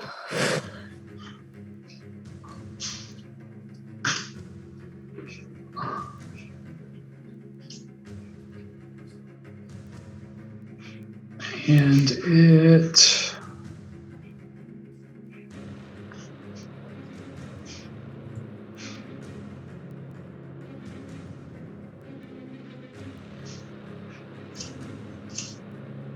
goes there.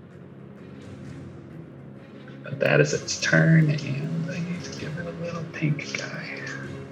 Beautiful. Arthur is still munching, dinnering. So he shall flomp. Let me check and see his hunter's mark situation. Yeah, why wouldn't you? He's going to hunter's mark after seeing that thing appear. What's the distance on hunter's mark? Is it good? 60 feet, I think. Getting it active is important. 90 feet. All right, so he's out of distance, but he can start with 1 and switch.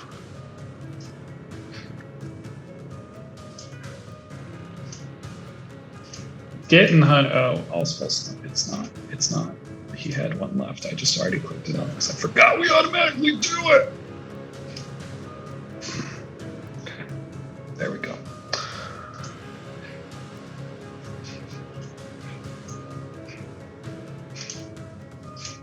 Is that a concentration spell? It says it is. Is my sandbox not working?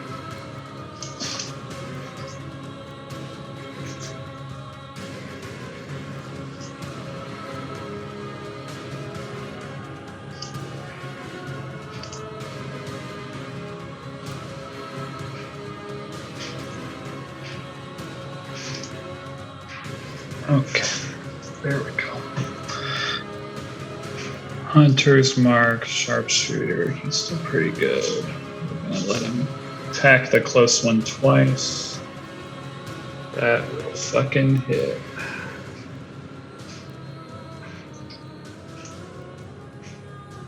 And that will not, but the first one is good.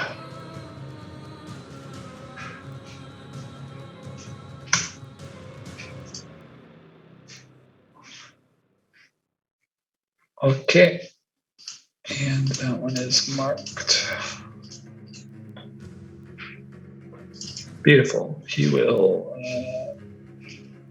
go there.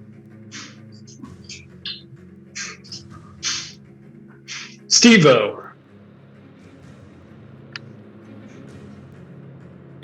Did the creature showing up like make a noise? Is there any way I would know it was there? Because I'm clearly running for the door, so my back's to it. You felt you had to overcome something in your mind. So as you're moving towards the door, it's you could have looked around. You could have done anything in that manner. After you feel this assault on your brain that you're able to shake off. Maybe you glance over your shoulder, but there's you're able to kind of take in the battlefield in this moment. And actually, you probably hear it as it steps onto the floor as it's moving up to Xerxes. Because the floor is wet. Gotcha. All right. Xerxes behind you, and I need a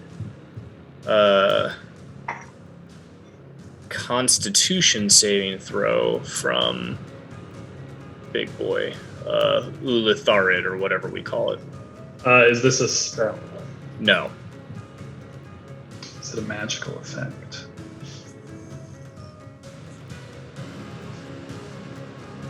I mean, here's just the text.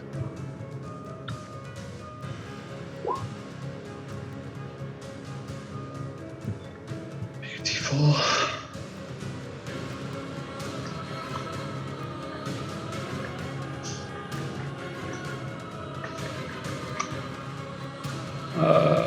Con?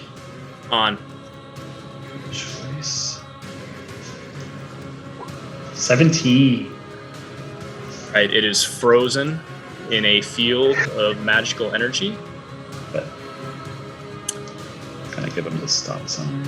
Yes. It is just like towering over you, Xerxes. Yeah. Just frozen in stasis. That was a big miss on that con roll.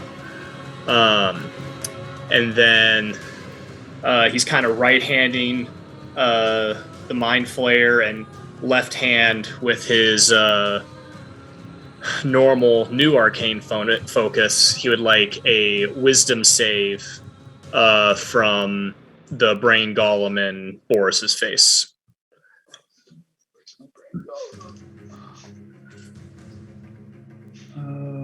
Boom. 22. He does not have. Oh yeah, he does have advantage. But it's Okay. 22. I think he just takes no damage then. I'm sorry. It's been such a long time.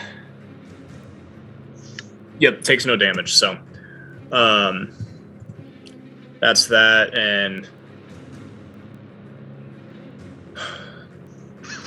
yeah, I think I'll.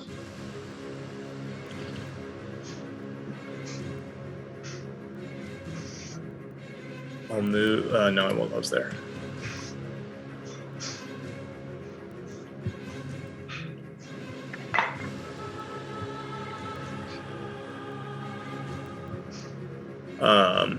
Yeah, I'll move there and just shout at Xerxes, get out of there. You. X Factor Flex.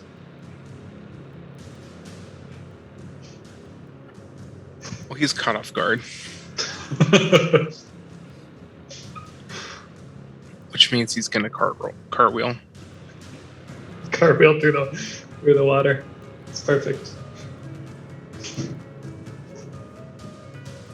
And just flavor his, he like kind of begins the cartwheel and the gun just disappears.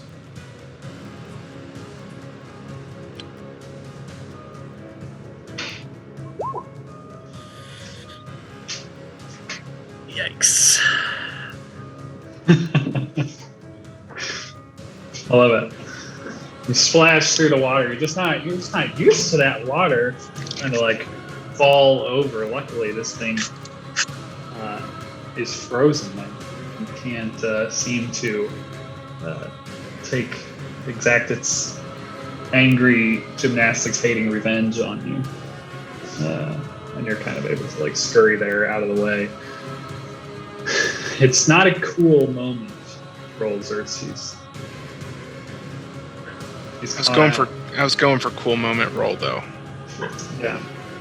The dice are like, fuck your coolness. It's really the exhaustion that's the problem. Yeah, he's kind of tired. It's fine.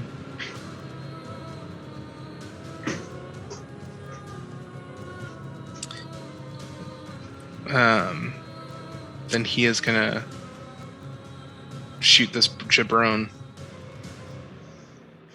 Brain.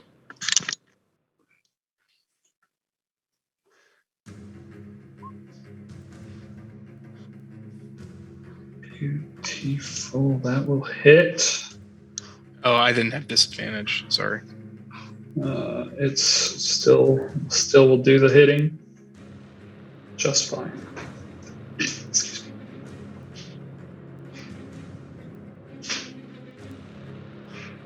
Anything else? No, sir. Boris, the dodging worked.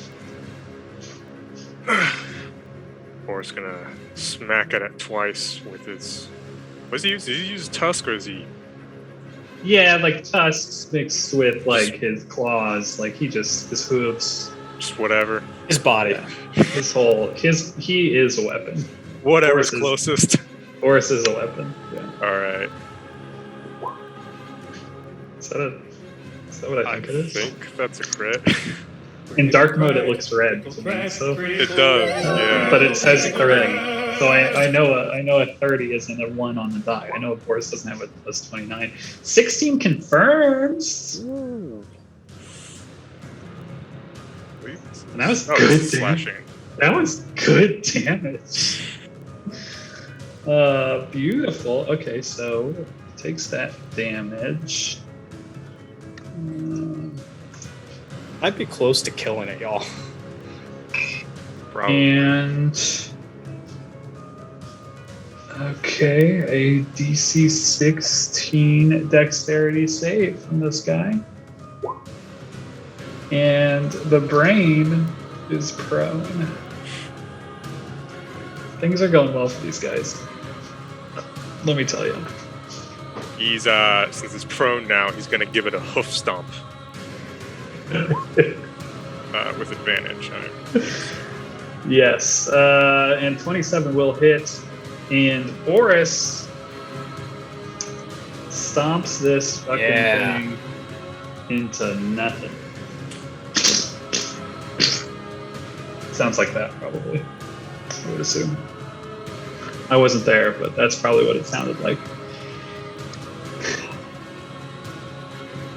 What else you got, Boris?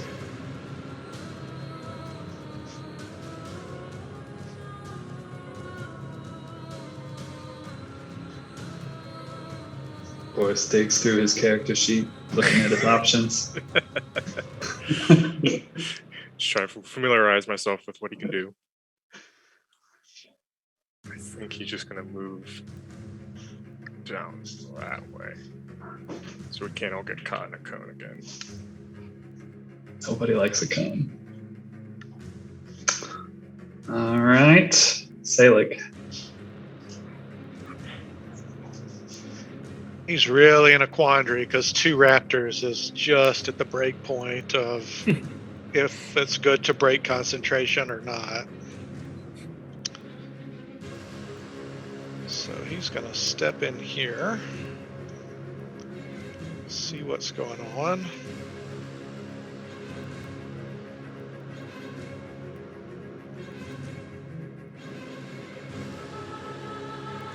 Oh, yeah.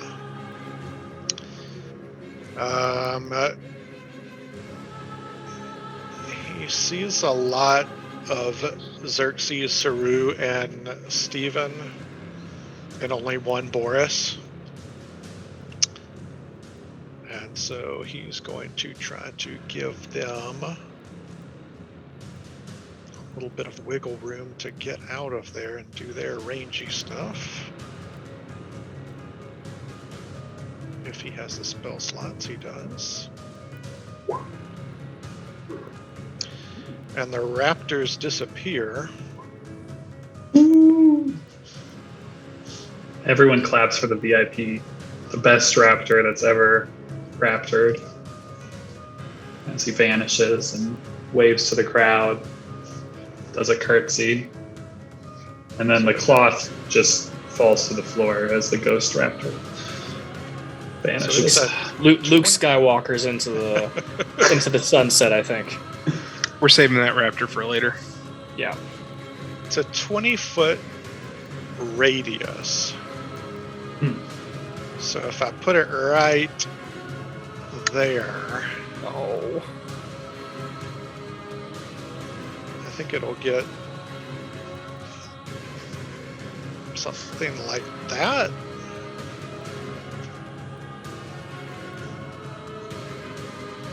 Where would you like it? Yeah. Oh, we've made the same box twice.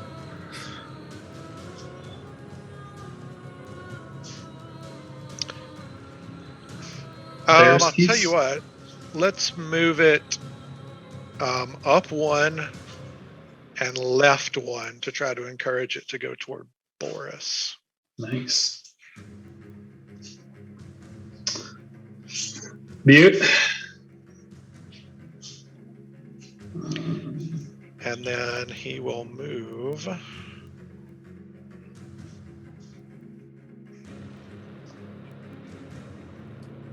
The rest of his movement away from that top one.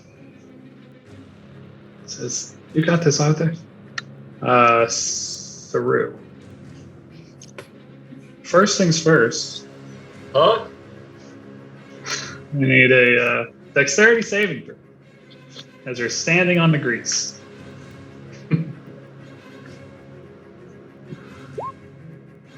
I don't know what your thing is. What your spell set is. Did you save? I'm assuming so. I met it, yeah. Oh, great. Meets and beats. So you're good. You don't slip on the grease. That is beneath you. Slips on the grease into the spike growth. So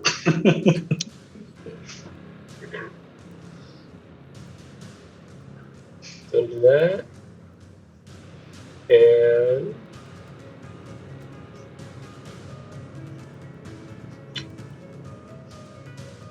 going to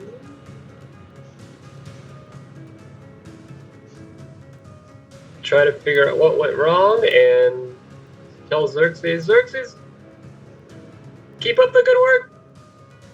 Aim at the far one with your glowy sniper thing. And he's going to give him inspiration again. You.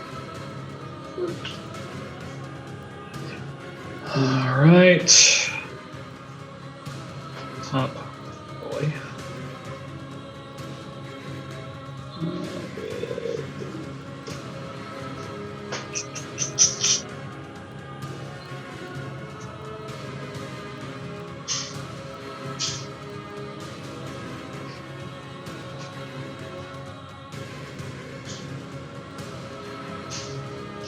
We'll get right there with a dash. That's all he's got. But that's all he's got.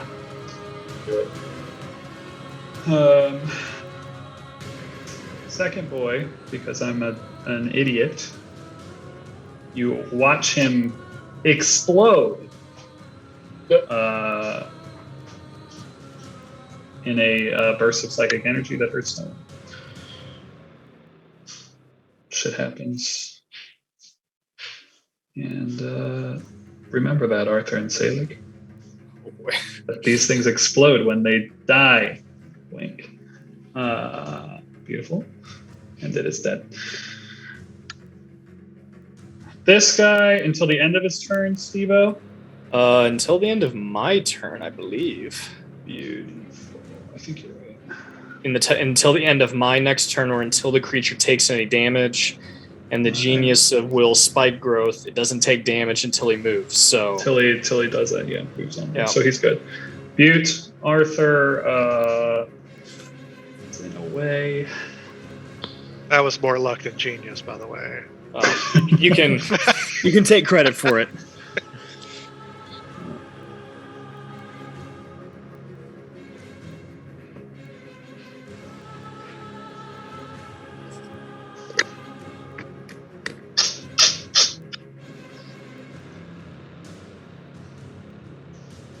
Oh, already. Do you move? Got a lot of health. Got a lot of health, Arthur. I think he's gonna get the fuck out of there. After seeing it explode. So he will try to get out of there. It will take a slam against him. 15 does not hit. Arthur is good. Dexterously rolls out of the way. Tries to end its life. I'm gonna just leave all that shit in. It's been working. Okay. Oh, no. To confirm. Does not confirm. Just a miss. And second attack will be no sharpshooter because he likes to do it like that. 30.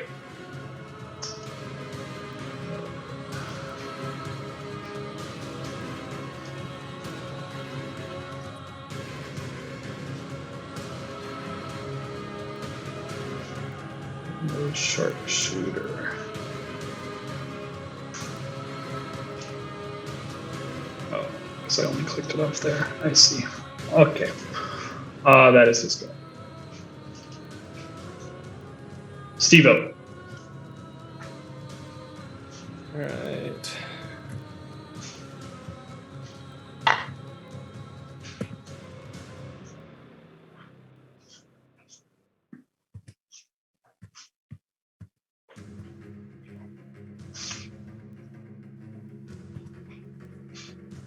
Steven will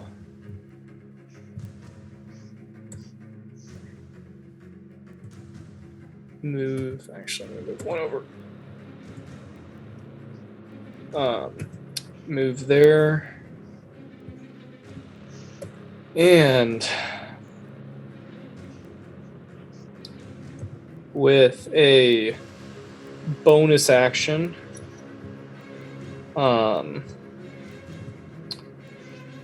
would like him to make. Can I make a quick? Because I actually have studied some mind flayers. I mean, more than I had before. Do I know of any vulnerabilities that they might have? Roll an Arcana check. Generally speaking, no. You can tell that this one looks different than normal mind flayers.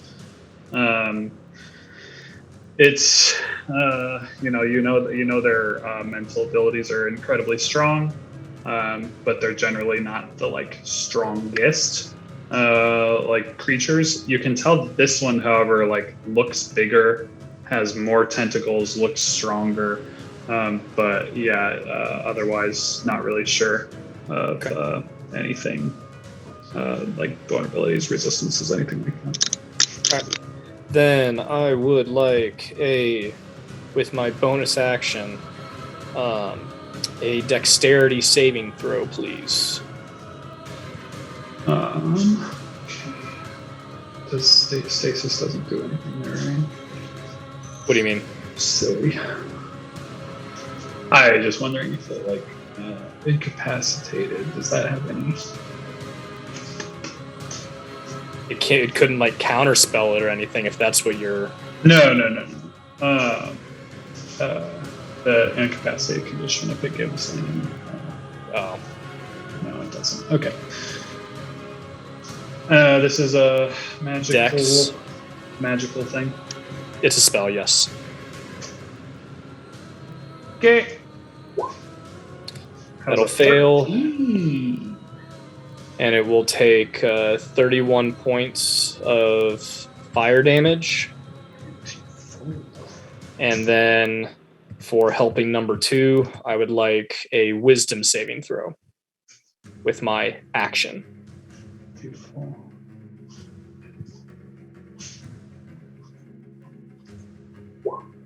That'll save, and oh, that was dumb. I should have reversed that. Oh well.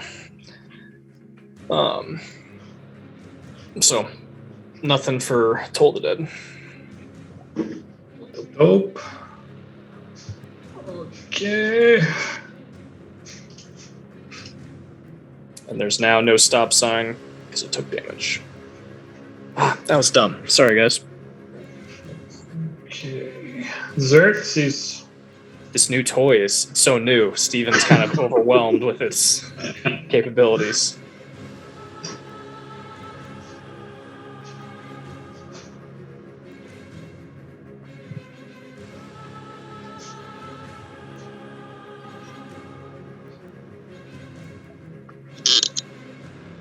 He will shoot at this guy on Saru's recommendation. Ooh, 28 will hit. 12 will miss.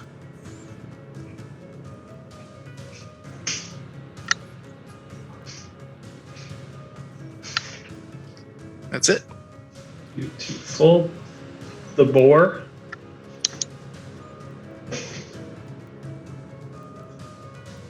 With the boar, named Boris see the spike growth on the ground? Oh, probably.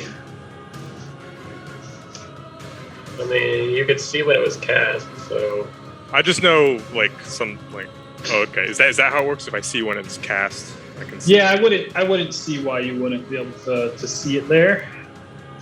yeah. I mean, the big thing is if you can't see it, then you have to make like a perception check to see if it's hazardous or Yeah. not. So that Any makes me creature think, that like, can't if you see could the area it, at the time the spell is cast. almost like you would have seen the spike growth form and then it became normal. Yeah, That makes sense. yeah. Because it literally does say that in the spell. Any creature that can't see the area at the time the spell is cast in some place. So everyone should have been able to see it happen.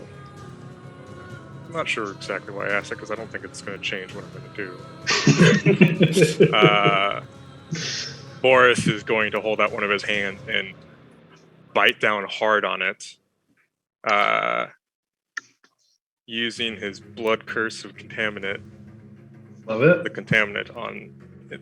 It's within 30 feet, I believe. Yeah. Yeah. Yeah, if you take one step forward. And yeah, just one step forward. And I'm going to amplify it. Love it. Taking 2d6 myself. Ouch, Boris.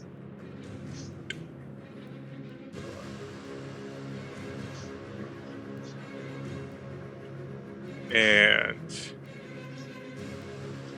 then he's going to charge at it.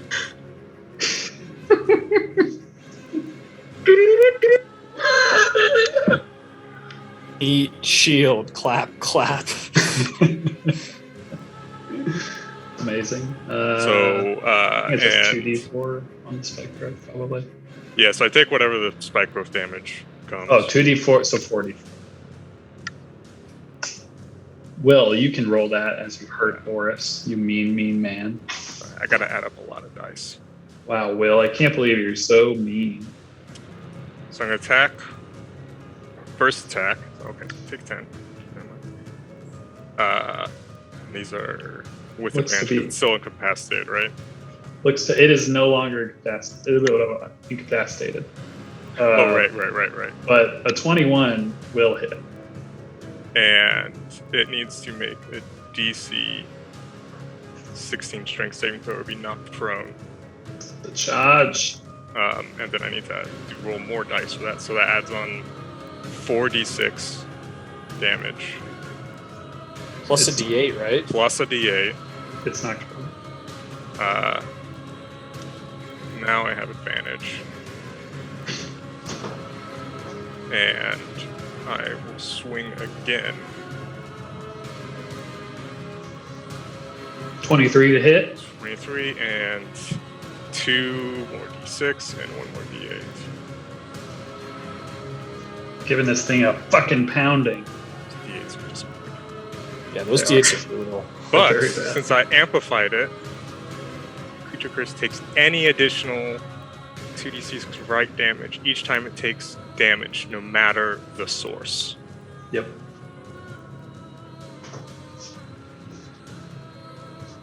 Free for all, boys. That's crazy. So now it just needs to walk those 6 squares out of there and take damage from you 6 times. In a bad way. What's The the Blood Hunter Fieldcraft. What's the rule on standing long jumps? Yeah. Good question. I think it's a strength or an athletics. And you just don't get Like something. I can't remember what's the distance cleared you can do. Yeah, there's a What? You what? when you make a long jump, you cover a number of feet up to your strength score. If you move at least 10 feet. When you make a standing long jump, you can only half that distance. So you can do half your strength score. Okay, so I can jump 10 feet. Yeah. Do I need to make an athletics? Pop. I don't think you do. He is just going to do a Oh, power check. at your DM's option, you must succeed a DC 10 strengths to clear a low obstacle. Do you count spike growth as low obstacle? I wouldn't count things as with spike growth, maybe just because it's you might like accidentally step in that second square. So I'll do a athletics check because it's fun. Of course. Your heel catches in the spikes. You'll take one of the damage markers for that. One of the ticks. Yeah. Love it. Oh, and that should have been an athletics. He doesn't have. Oh, okay. Then Yeah, it's so it's just strength. Yeah. plus 5. Damn, 4 on the dice. Little bit of ouchie there. It's basically like you stepped on a D4. That's as much damage as you take for that. Sounds about right. Anything else for us? Nope. Beautiful. Literally beat the crap out of that guy. Sailing. Selig is not too keen on standing beside an exploding monster and seeing Hey. him already take his opportunity attack. Is going to bravely run away. Get the fuck out of there. He bravely ran away. Thank you, Andrew. What else you got, Sailing? What else you got? That's all he has. He's just going to hide behind Xerxes and concentrate. The old brave run. Saru.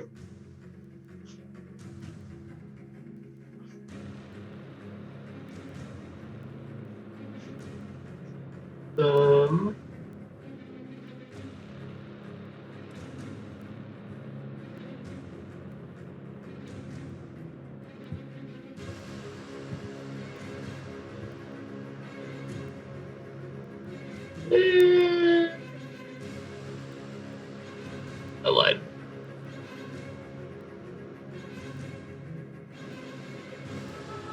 He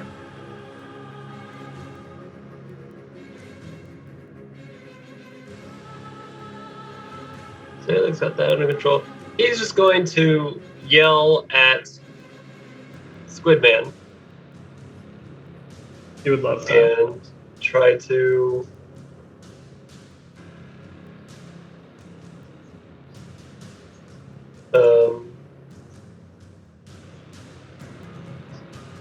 try to ask if he will clarify the message that they all heard in their brains.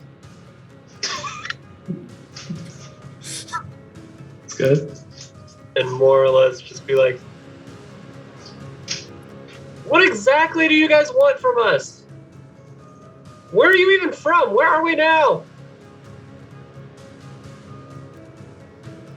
And leave it at that. Just great, solid questions to ask the guy that's getting fucking his face pounded in.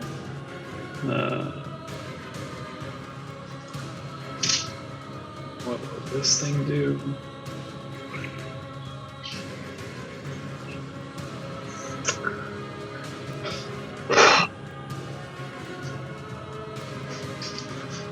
Well, sorry, Artie, it's got Oh boy. dub slams. And welcome him Miss. to the jam. I think that's 2 misses. I think Artie's higher than 16. Yeah, so it slams twice. Good old Arthur. And his game continues. This will teach Nick to never do dinner with his in-laws on a Tuesday night again. That's what happens. You get slammed on by a horrible brain monster.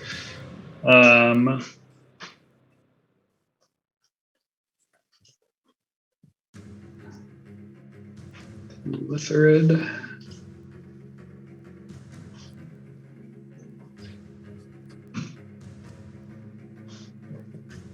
Will vanish.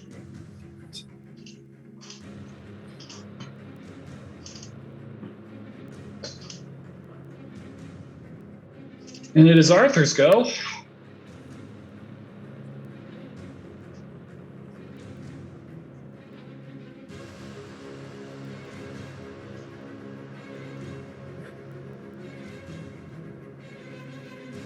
has to risk it.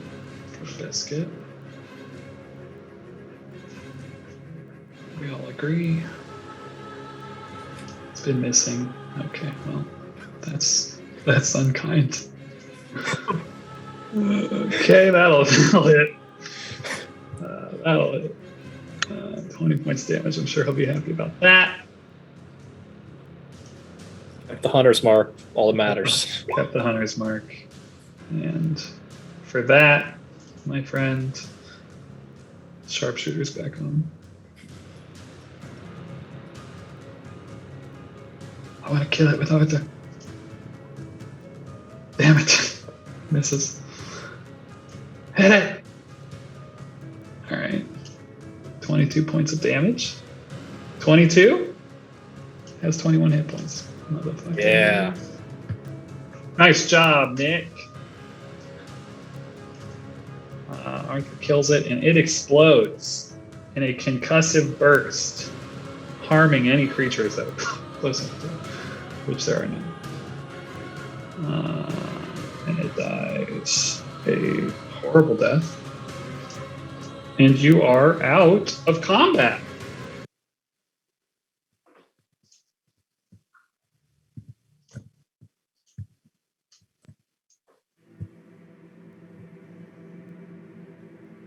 It's like I really taught that piece of shit a lesson. Yeah, you did, Boris. That was terrifying.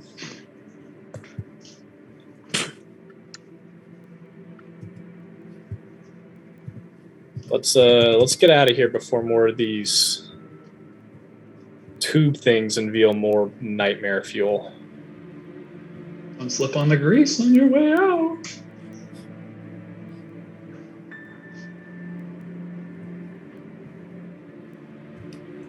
No one says in particular. Shouldn't we try and figure out what was going on here?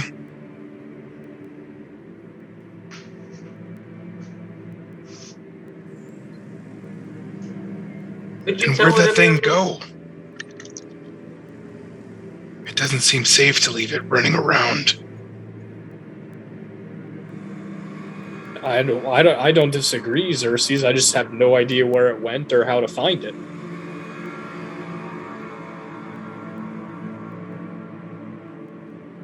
And, we fought things that can just vanish before they...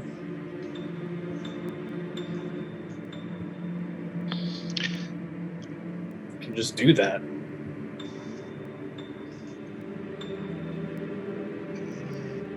I might be able to find it, but it will cost. Always costs the good spell slots, and they are pretty slim.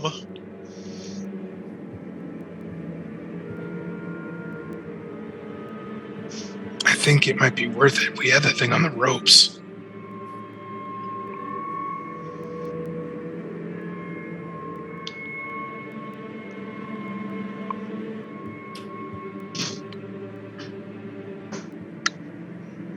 Well, this needs to probably be done quickly if it's going to work at all, so I guess a vote. It's up to you, Will. It's your character. I mean, yeah. Stop metaing. Do it for fun. We can meta, Bartlett. Just it's...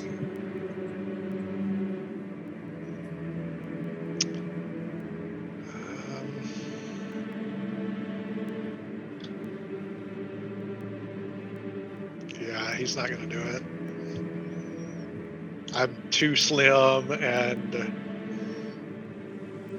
there's two things that he has to hold in reserve. And that would leave him with like nothing. And all I'd be able to do is locate it. Like, if it's invisible, I wouldn't be able to see it. If it got out of range, I still wouldn't be able to. Gotcha. Cool.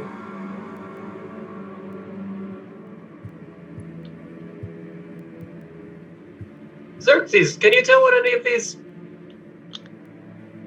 machines are doing?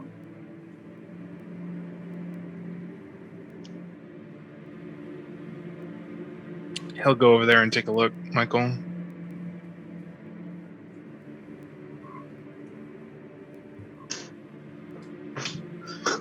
Yeah, roll a investigation check to kind of go over there.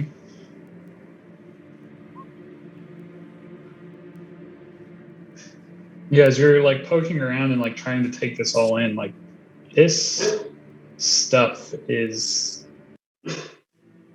like well beyond like the technology that you're used to seeing as far as like how things are built. Like it's not like the little flying ball that you guys encountered that was like more like tinker, like gears, things like that. Like this all is as if Xerxes was staring at an iPad or something. Like it's like the buttons aren't there. Like it's all very strange and alien to Xerxes as he's looking at this.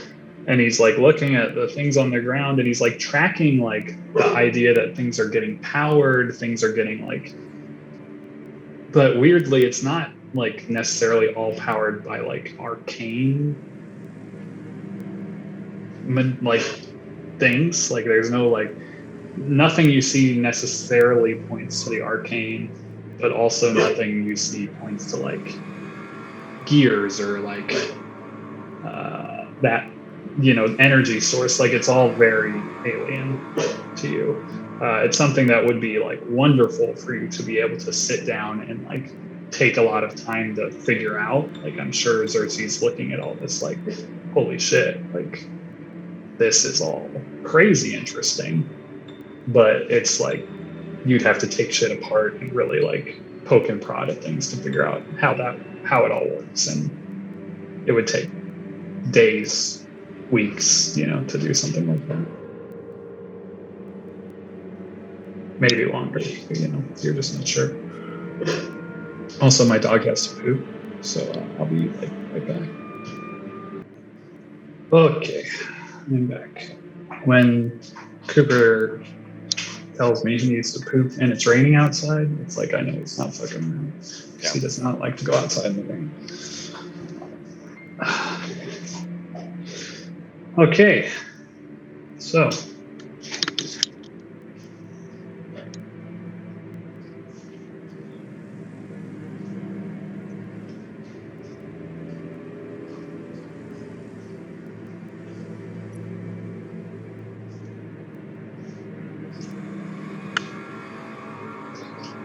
what say you?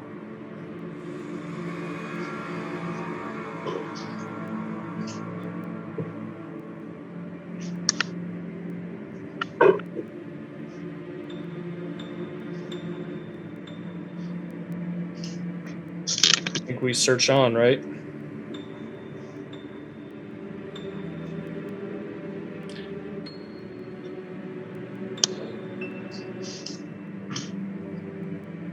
Yeah, it doesn't seem like there's anything left for us to do here, I guess.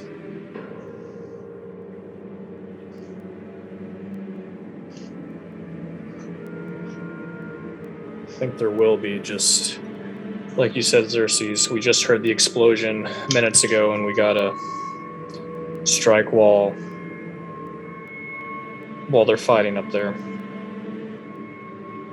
Has the water changed since all that stuff came pouring out? It's definitely, there's a bit more of it on the floor, but nothing like, it's a bit more like viscous, the water that like kind of came out of there. So it's kind of sticking kind of around the two Okay. towers. So it wasn't, we could ascertain it wasn't like this one that isn't lit up. Correct. Yeah, You you don't think that would have been able to flood this whole room. And yeah, it seems the water on the floor, as far as like just looking at it, you can tell that it's a different viscosity than the water that came out of the tubes. Is it water? I mean, it looks like water. What do you mean? Would you like to do something to try to figure out if it's not water? Sure. What would you like to do? like to have Nick take a drink of it. Arthur, what do you think? Would you like to? Ah, Dinikin. No, I mean, he wants to look and, I guess, just get down there close to it and see if it's water or something else. Yeah, roll a perception check.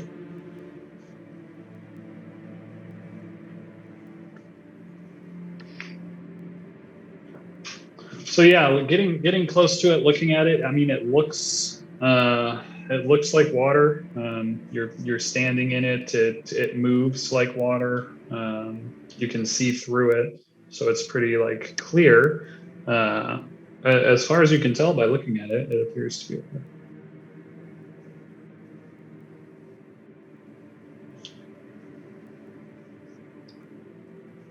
Okay.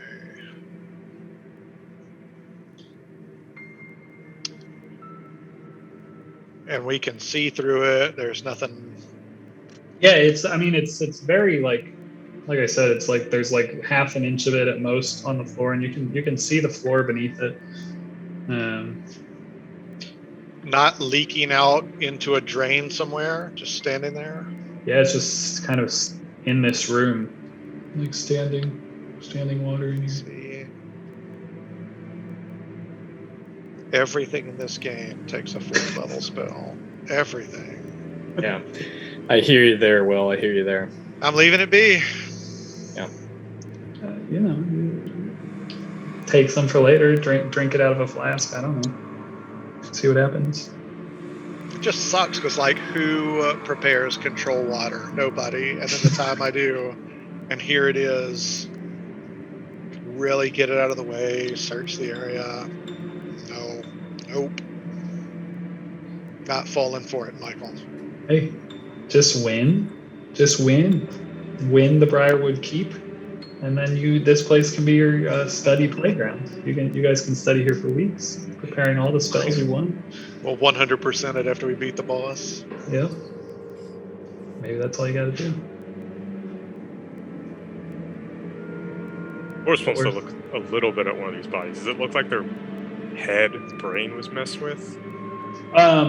As you're looking around, most of them seem to have their brains that have been completely removed. Like looking in there is nothing inside the cranium. And actually, in fact, all of them, when you look at them, don't have brains. Brains are completely removed from all of those bodies that are up there.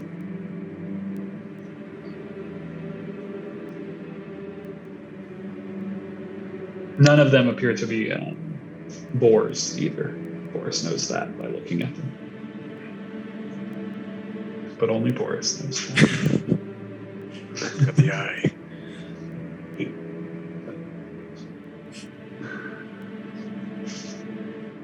Maybe they're just after the brains. Voice mentioned, us being, what do you say, nutritious fodder or something like that.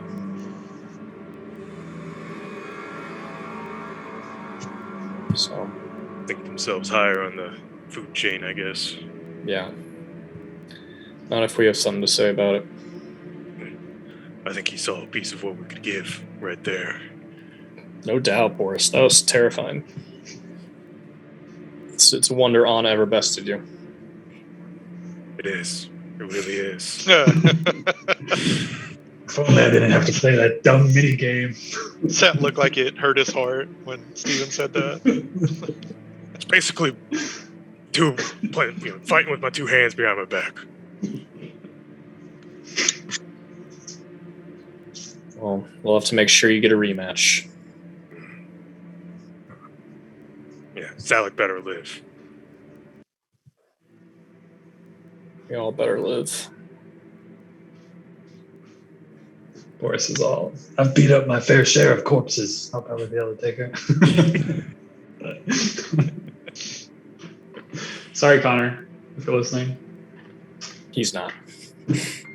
I mean, just on the YouTubes, that's all. I know what you meant. I knew what you meant. Well, fuck you. We need listeners. All right, are we going, or is there more we want to do in here? Which way are we going? Are we going back down by Glint or somewhere else? I mean, there was I love that Glint has his own area. there was doors this way that we didn't Vent room. explore. Like, this was literally the first room we walked in, I think, after the mages and Anna. I could try the wand of secrets on one of these walls, but I just have no idea if it would work. This feels like a very separate area from the castle.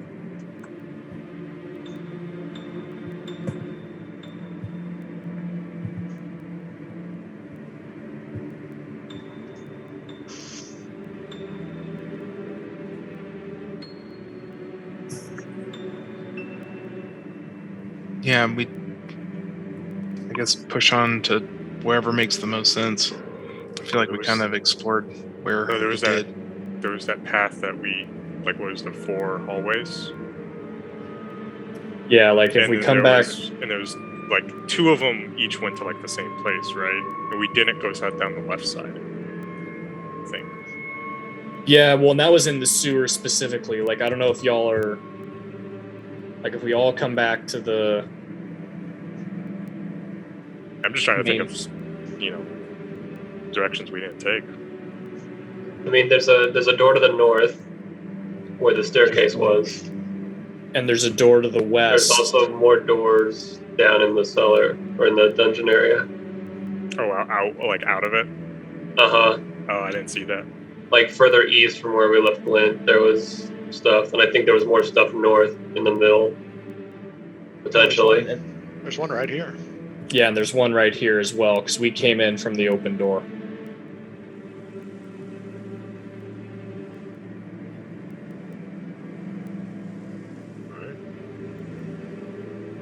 When that one is closest. Yeah, I agree.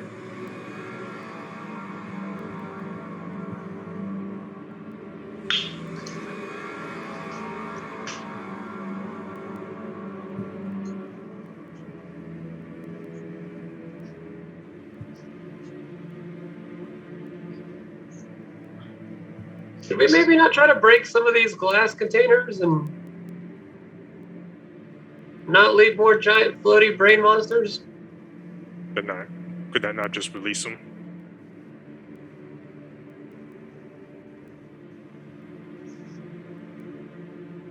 Maybe. Look in there, see what's in there. Who knows? Fight them now, fight them later?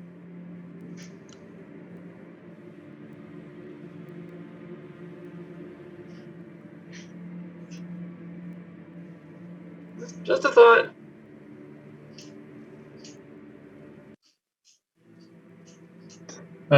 Stephen, as you open that door, the room that you can see beyond is much different than the rooms you've been in so far. I mean, the large room that you were in is not really to be matched in difference, but as far as like the sewers and these like kind of like more dungeony like feeling halls, this one is constructed of like smooth stone, like large stone bricks.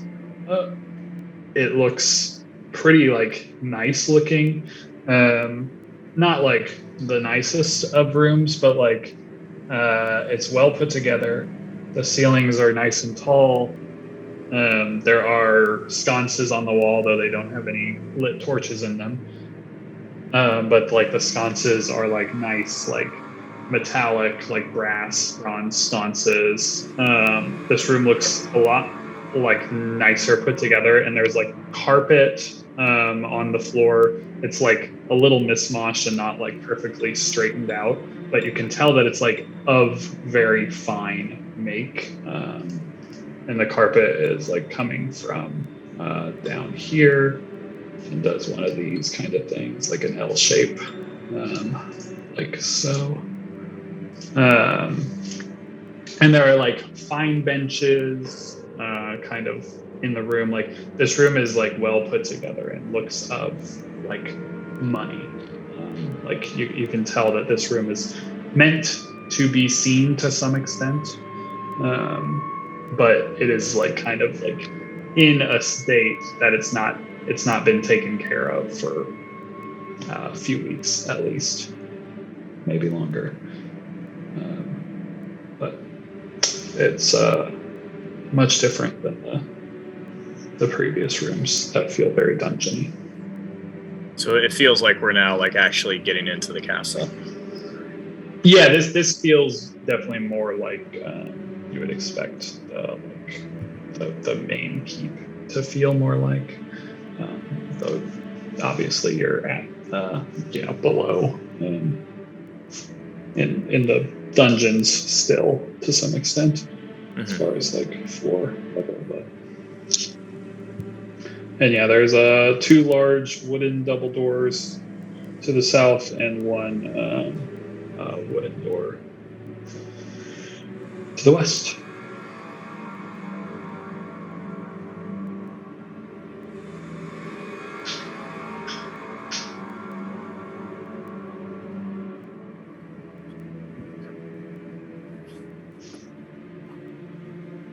Clearly, the double doors are more important. So let's check our corners first. Does the door to the west open? Yep. Can I push it? Or open it? Yes. Another hallway looks basically the exact same as the hallway as the room that you just came out of. Like nice walls. It has this like semi like lifted up ceiling on as you get to like that portion where you can kind of see this long hallway. You can actually see like it's like got like these like decorative like pillars that are half embedded in the walls. There's actually like art hanging on the walls, and it seems to go a very long way to the south before there is a door.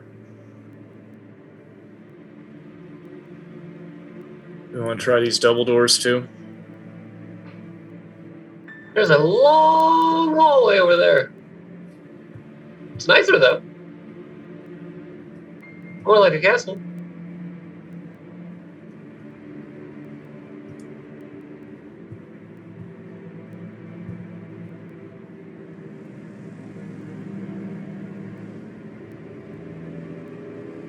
Is the door open?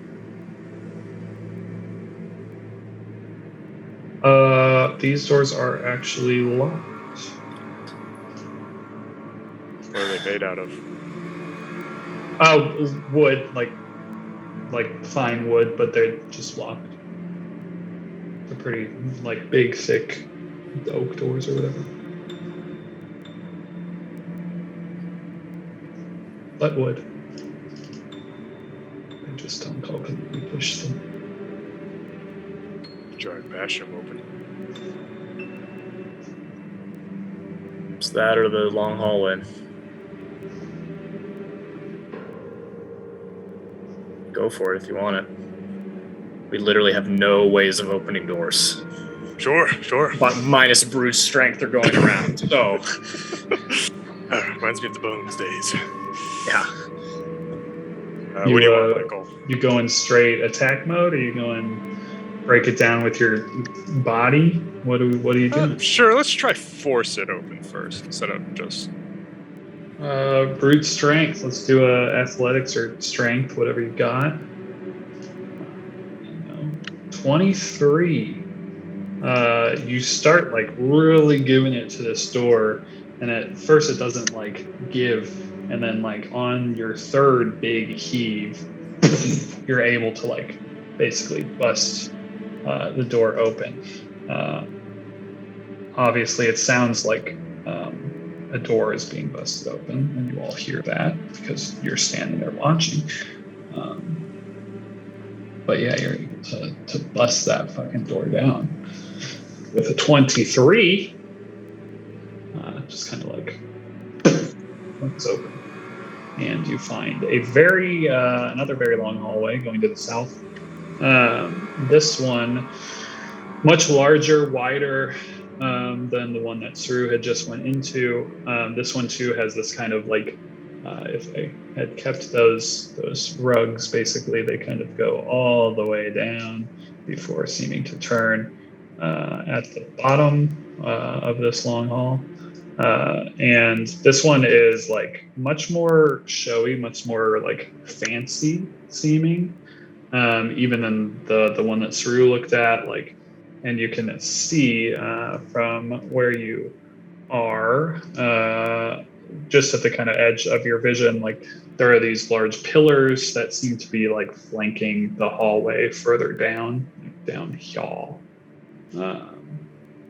Depends how zoomed out you are on the map, of course. But yeah, this is a large, showy hallway.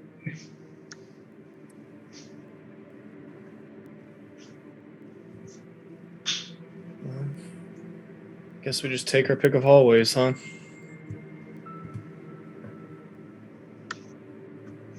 Yeah. Which long hallway do you prefer? This one had double doors. It's the only one that was locked too, right? Yeah, there you go. I feel like the lock, you know. Yep. Typically, people put important stuff behind locked doors. Right.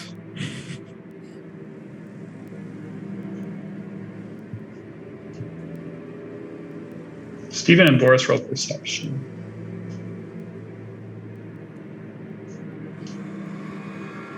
Sailor roll 5 D100s. I'm afraid of what that means.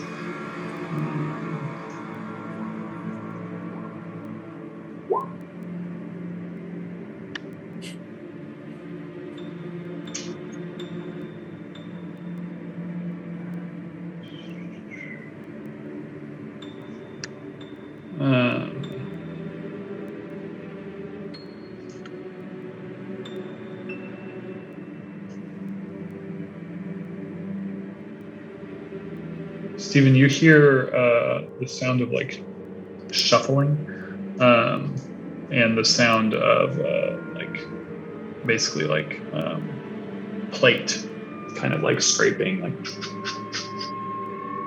people trying to move quietly, echoing from somewhere down the hallway. Does it feel far away, or does it feel like invisible people getting close? It feels far away. Okay. Doesn't feel like invisible. Cool. Doesn't feel like it's like around you. It feels like it's kind of like echoing from somewhere, hundreds of feet, like Gotcha. over 100 feet, maybe more. Got it. Away. Yeah. But it's just so quiet in here that it's pretty easy to hear. Yeah. Okay. People are coming. We can either fight them now or try and sneak around them by the other hallway. We've got to pick now.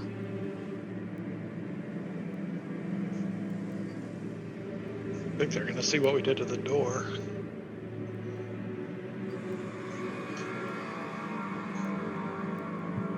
Wouldn't imagine the lock, that it would lead to the same place. All right. Then, I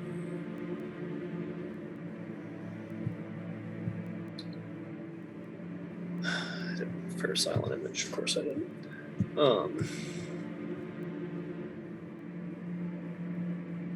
Then do we wait for them here or rush to greet them?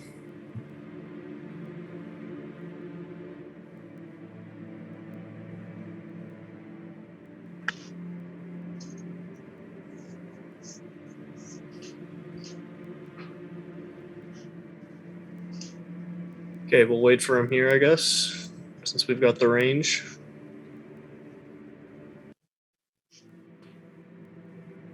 Seems like the best plan. All right.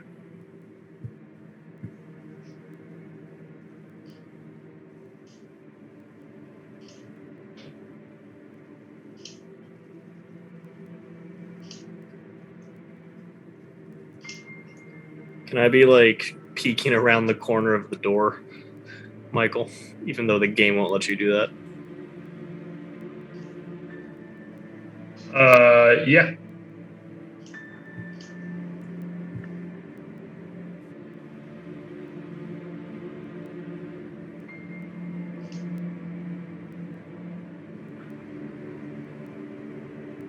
I'll listen again. Are the noises getting louder? Roll perception.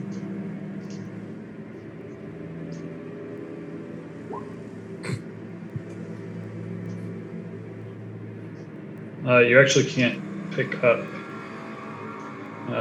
Sounds like they have stopped.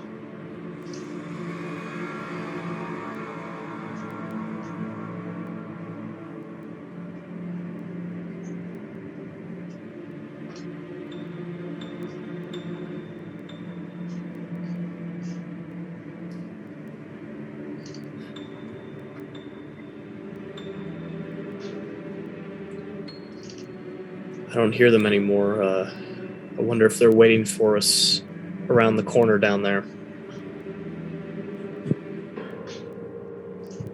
Both just waiting to ambush each other. Yeah.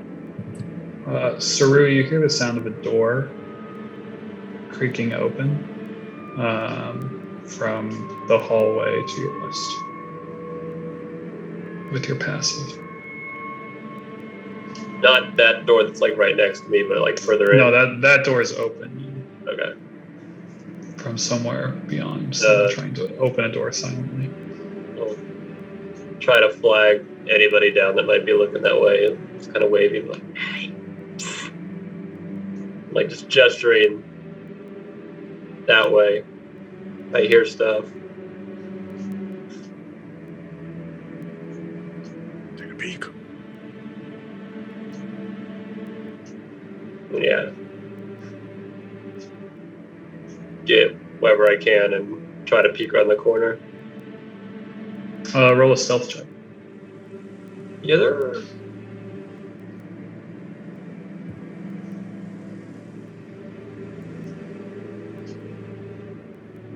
Maybe.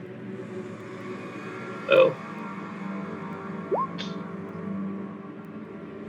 Feel free to pop your token out and back if you want.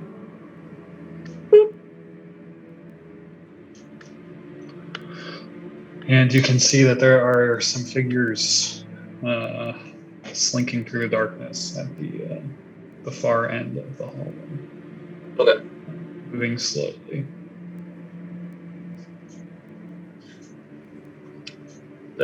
Go back to the group and just hush whisper hand signals that I see two of them coming up. Two different types. One looks like a normal knight, the other one looks like the big beefy guys that murdered Baldana.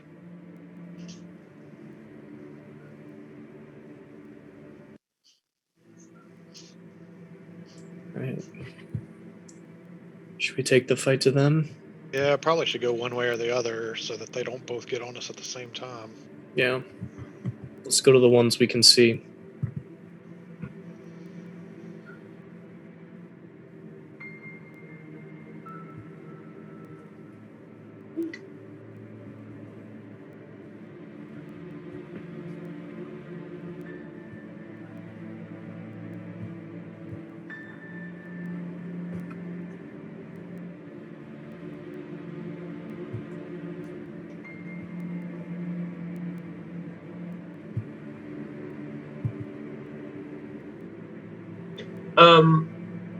When I saw them, were they actively moving? Yeah, they seem like they're moving down the hall. Do I think I have more than a minute before they get there? No. Okay. That is good.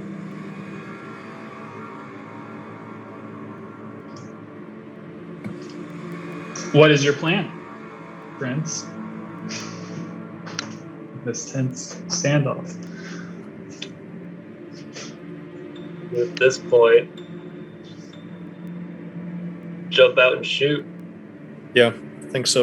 Yeah, because it's just an open, narrow hallway. All right, let us roll. for Anish. And we shall see what goes down.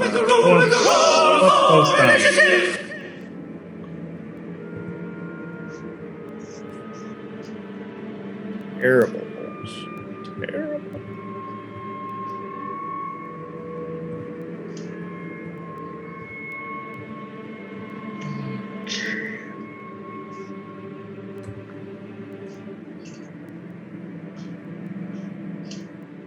Watch this. Yeah. Did it. Did it. Did it. Oh, God. Why do these things annoy me so much?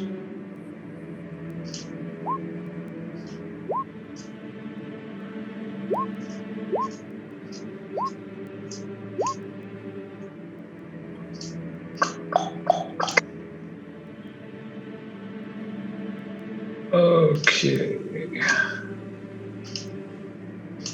I wish that these were set up differently.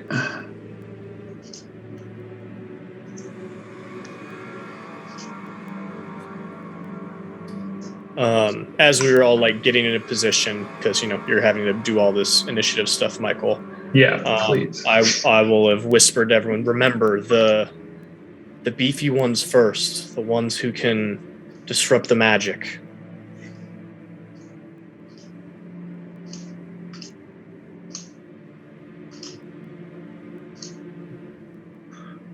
Them and the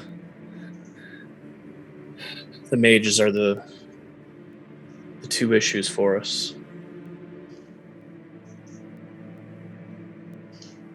How long's it been since our fight with the squids? It has been roughly, I'd say like 8 to 12 minutes. So my radiant weapon lasts 10 minutes. Roll a percentile die. As does your inspiration. Because we did some investigation. Which you could use on your initiative. Sneaking. You're good. You still have it. Since we're in initiative, you'll have it for, say, 30 more seconds or so. Somewhere in that. Maybe a minute. So it's probably good for this fight, unless it goes longer than 10 rounds. I mean, you clicked a lot of characters, Michael.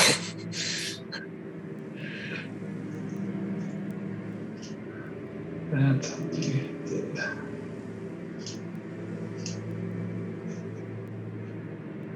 Okay.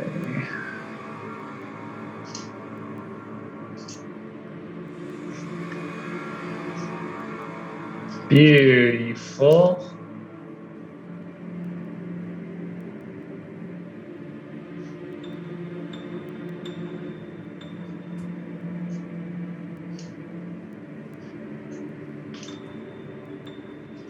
Okay.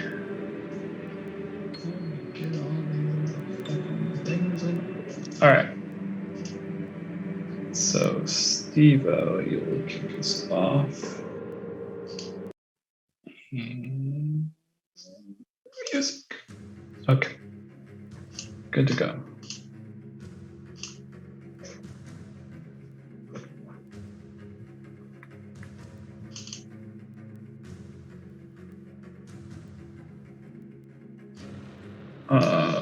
Stephen, as you pop around the corner, a crossbow bolt flies at your face.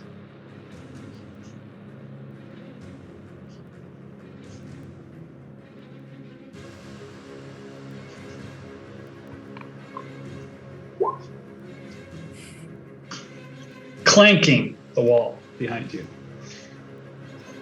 And a second from the other bro with a crossbow. Also clanking behind you, I believe. Or from the, Yep. Right? Yep. So yeah, you all kind of see these two crossbow bolts slam against the stone. behind.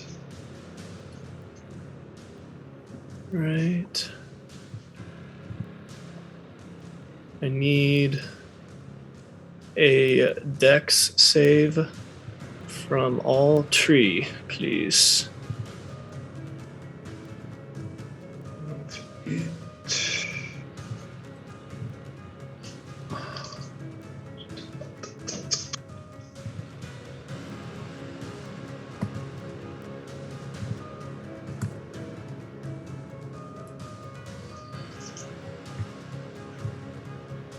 Where's my fucking people?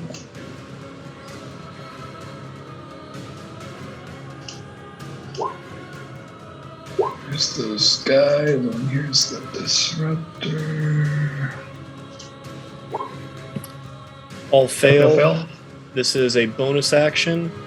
And so all three of them will take 41 points of damage. Hell yeah, that's a good roll. Yeah, I'm wishing I had just cast it at 3rd level because that's the best I've ever rolled on this, and I got a 1 on the 4th level upcast. So you have 41 points of fire damage, and then I'm going to cast just Firebolt at the Disruptor right up front. Beautiful. That will hit. Butte. Anything And else? that was 5, 10, 15, 20, 20. That was all my movement, so that's all I got. I will also call out to Arthur to keep an eye on the other door. We don't want to get flanked. He says, got it.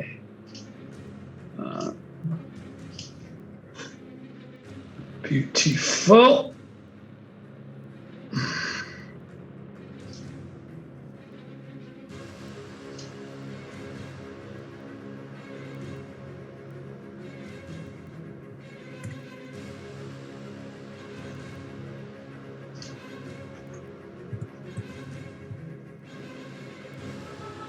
Okay. Arthur calls out. Still Arthur's turn, but he calls out. We're getting flanked! As he fires down the hallway twice.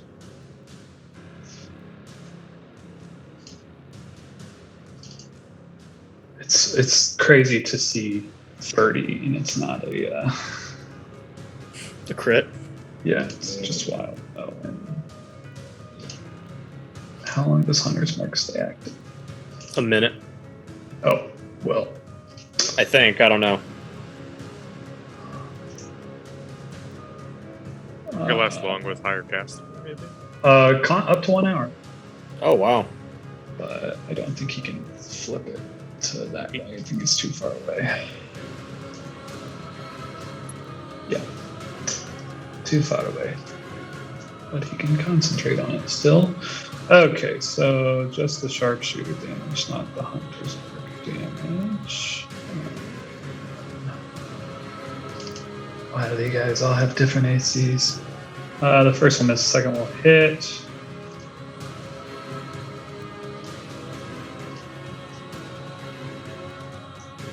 Boom. Great. Steve's turn.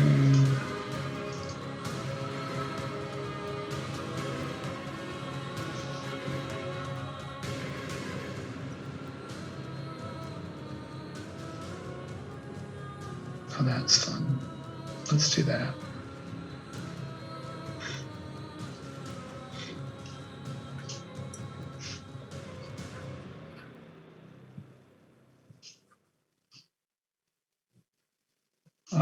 Arthur again yells,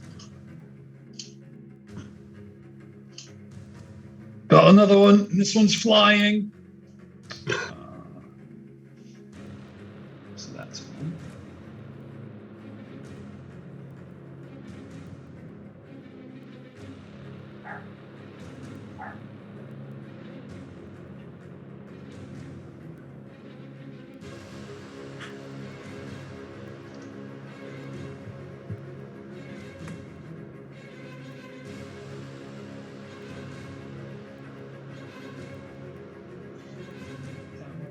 dash. Arthur again tells you there's another one coming.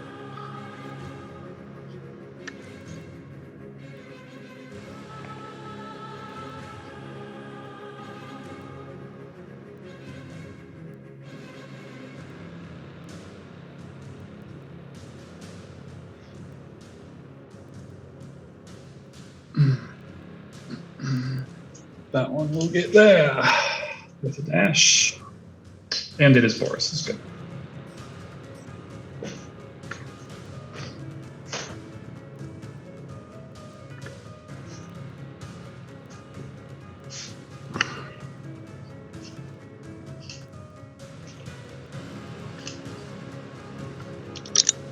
Plus you got Boris.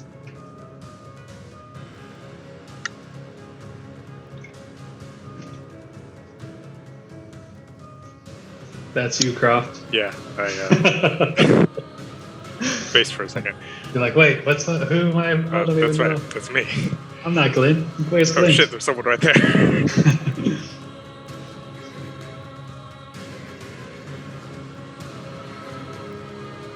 So just engage.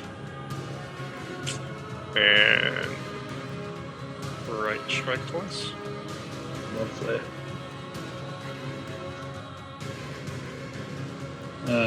There is one thing you notice which does not affect your strikes here, which both viciously hit.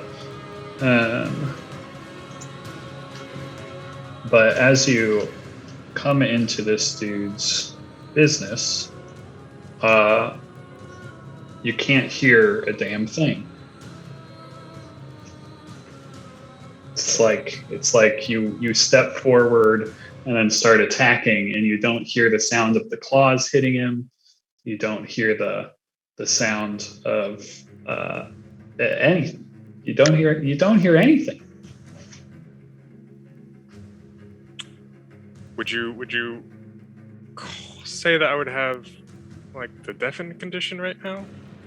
I guess sort of. I think so.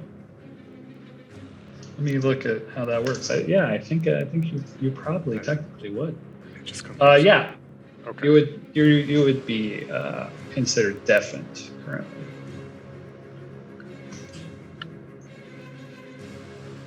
Okay. It's not super terrible. No. But also nothing's making sound either. Yeah, you don't hear any sound. It's weird. Boris makes some like miming sort of motions back at Steven, like mouthing and like nothing, obviously. Or I don't know if Steven hears anything. But yeah, no words seem to come out of your boar mouth, which is a strange thing to be happening. Most would say.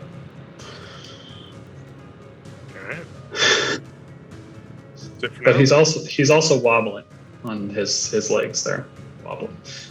Selig, Jerko, you didn't hear the sound of you saw Boris you saw his body flinging like he was doing attacks, but he must have missed because there was no sound of contact as far as you can tell. Move 20 feet right there. He's doesn't have a lot left in the tank. So he's going to give one of these and see what happens. Excuse me.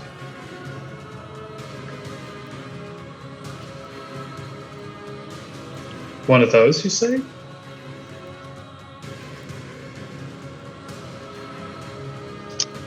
One of those.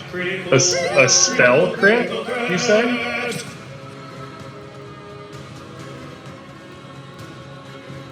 That confirms. It's been a while since we've had a spell crit.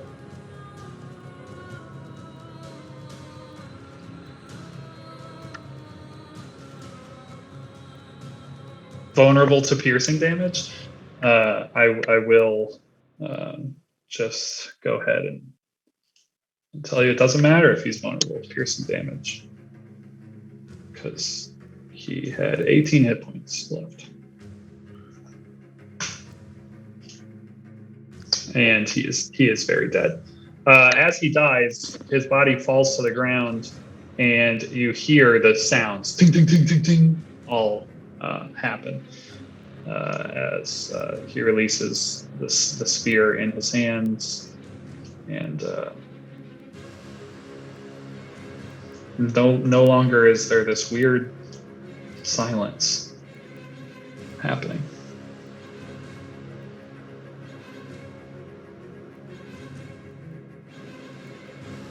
All right, he's feeling pretty good about that. He should feel great.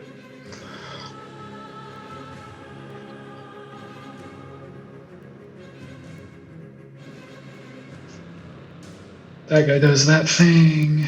This guy.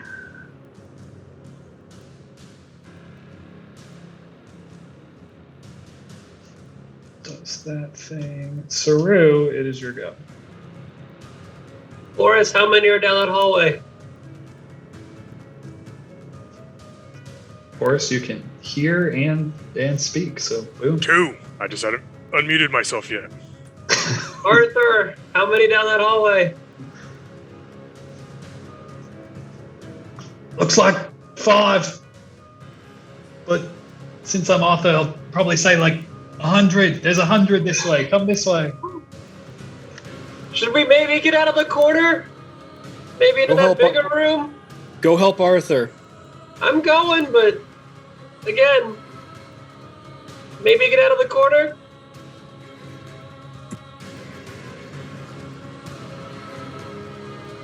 Can I see? Can I reach him? That's far away. 100 feet. Wow. I can do it. Well, I can try to do it. Oh no. Let's see. Oh boy. Let's see. It's so many tabs. Oh, what do I want to do? Oh. Alright. He's going to think back to when we fought those damn, flying pterodactyls.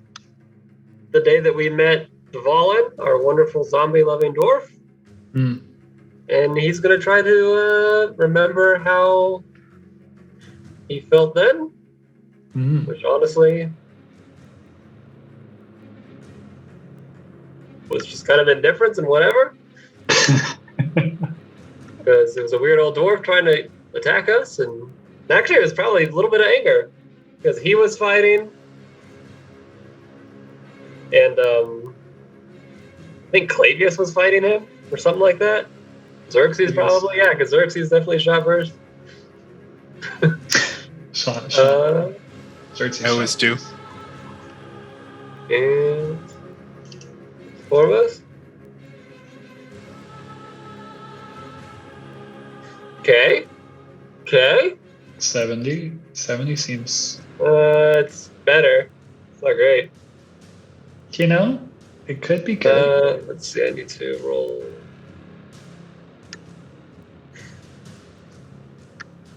What's the roll command? / roll? I don't know, I just use the dice roller. Okay. I'll just roll. What's this? It's a 4.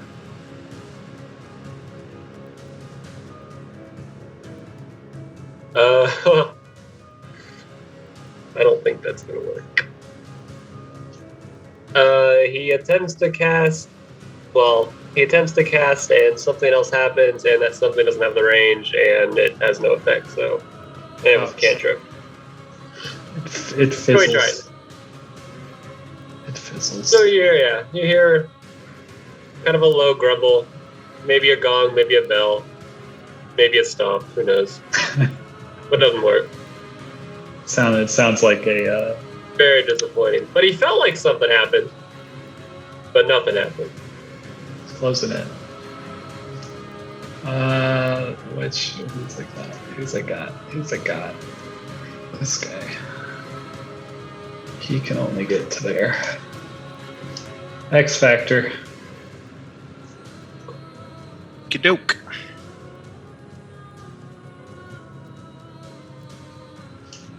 There's a wizard! It's flying! Literally flying.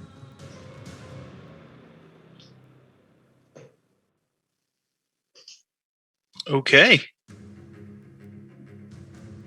You got one of those guns that can shoot through 3 people? That'd be cool. Yeah, I'm still working on the prototype Armor piercing rounds. of the disintegrator. Yeah.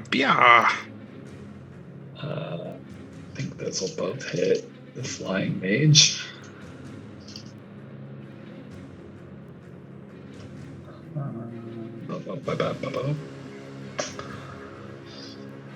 Let's see. They would both hit, but you have forced him to shield himself.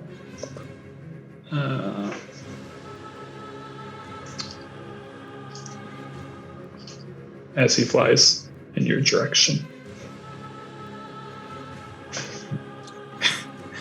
Not to like, I don't even know what words I'm searching for here. Can I try and use bardic inspiration to overcome his shield?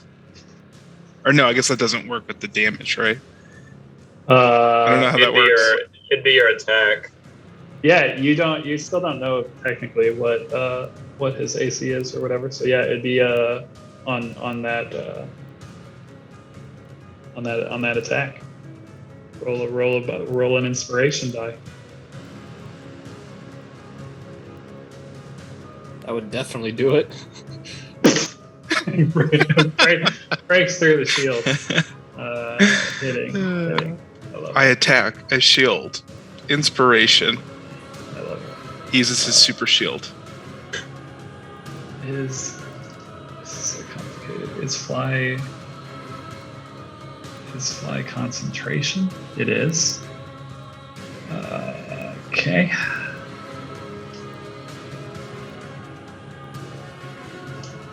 He falls to the ground. Nice. Yes. Clipped your wings, bitch. Sorry. Clipped your wings, bitch.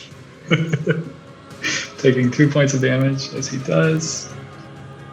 And he is prone. And Arthur goes, God damn it! Not again!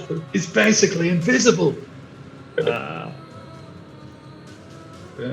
What else you got, Xerxes? That's it. You take the little music notes off me. Boom.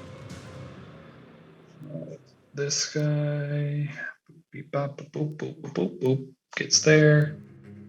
This guy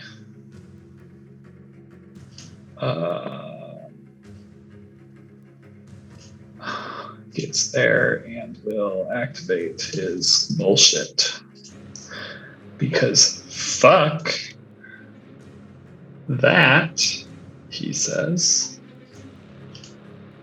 Oh, of course it gets that guy too. Yeah. Yes, of course it does, he says, as he turns to the camera rock, winks, and says, we'll see you next week. It's 10:40. This is going deeper than around, I suspect. Yeah, I mean, we've taken only one off the board out of. Yeah. There's a good grand many over here. One of 9, it looks like. You appear to have the range, though. It feels like those two are forest territory. Oh, you think? I think he's in the right place. Yeah. Yeah. Yeah, Boris is feeling good, feeling great, blocking up that hallway. They did the work coming to him. And hey, I bloodied the disruptor for you, so all you got to do is just get in there and. Yeah, prime.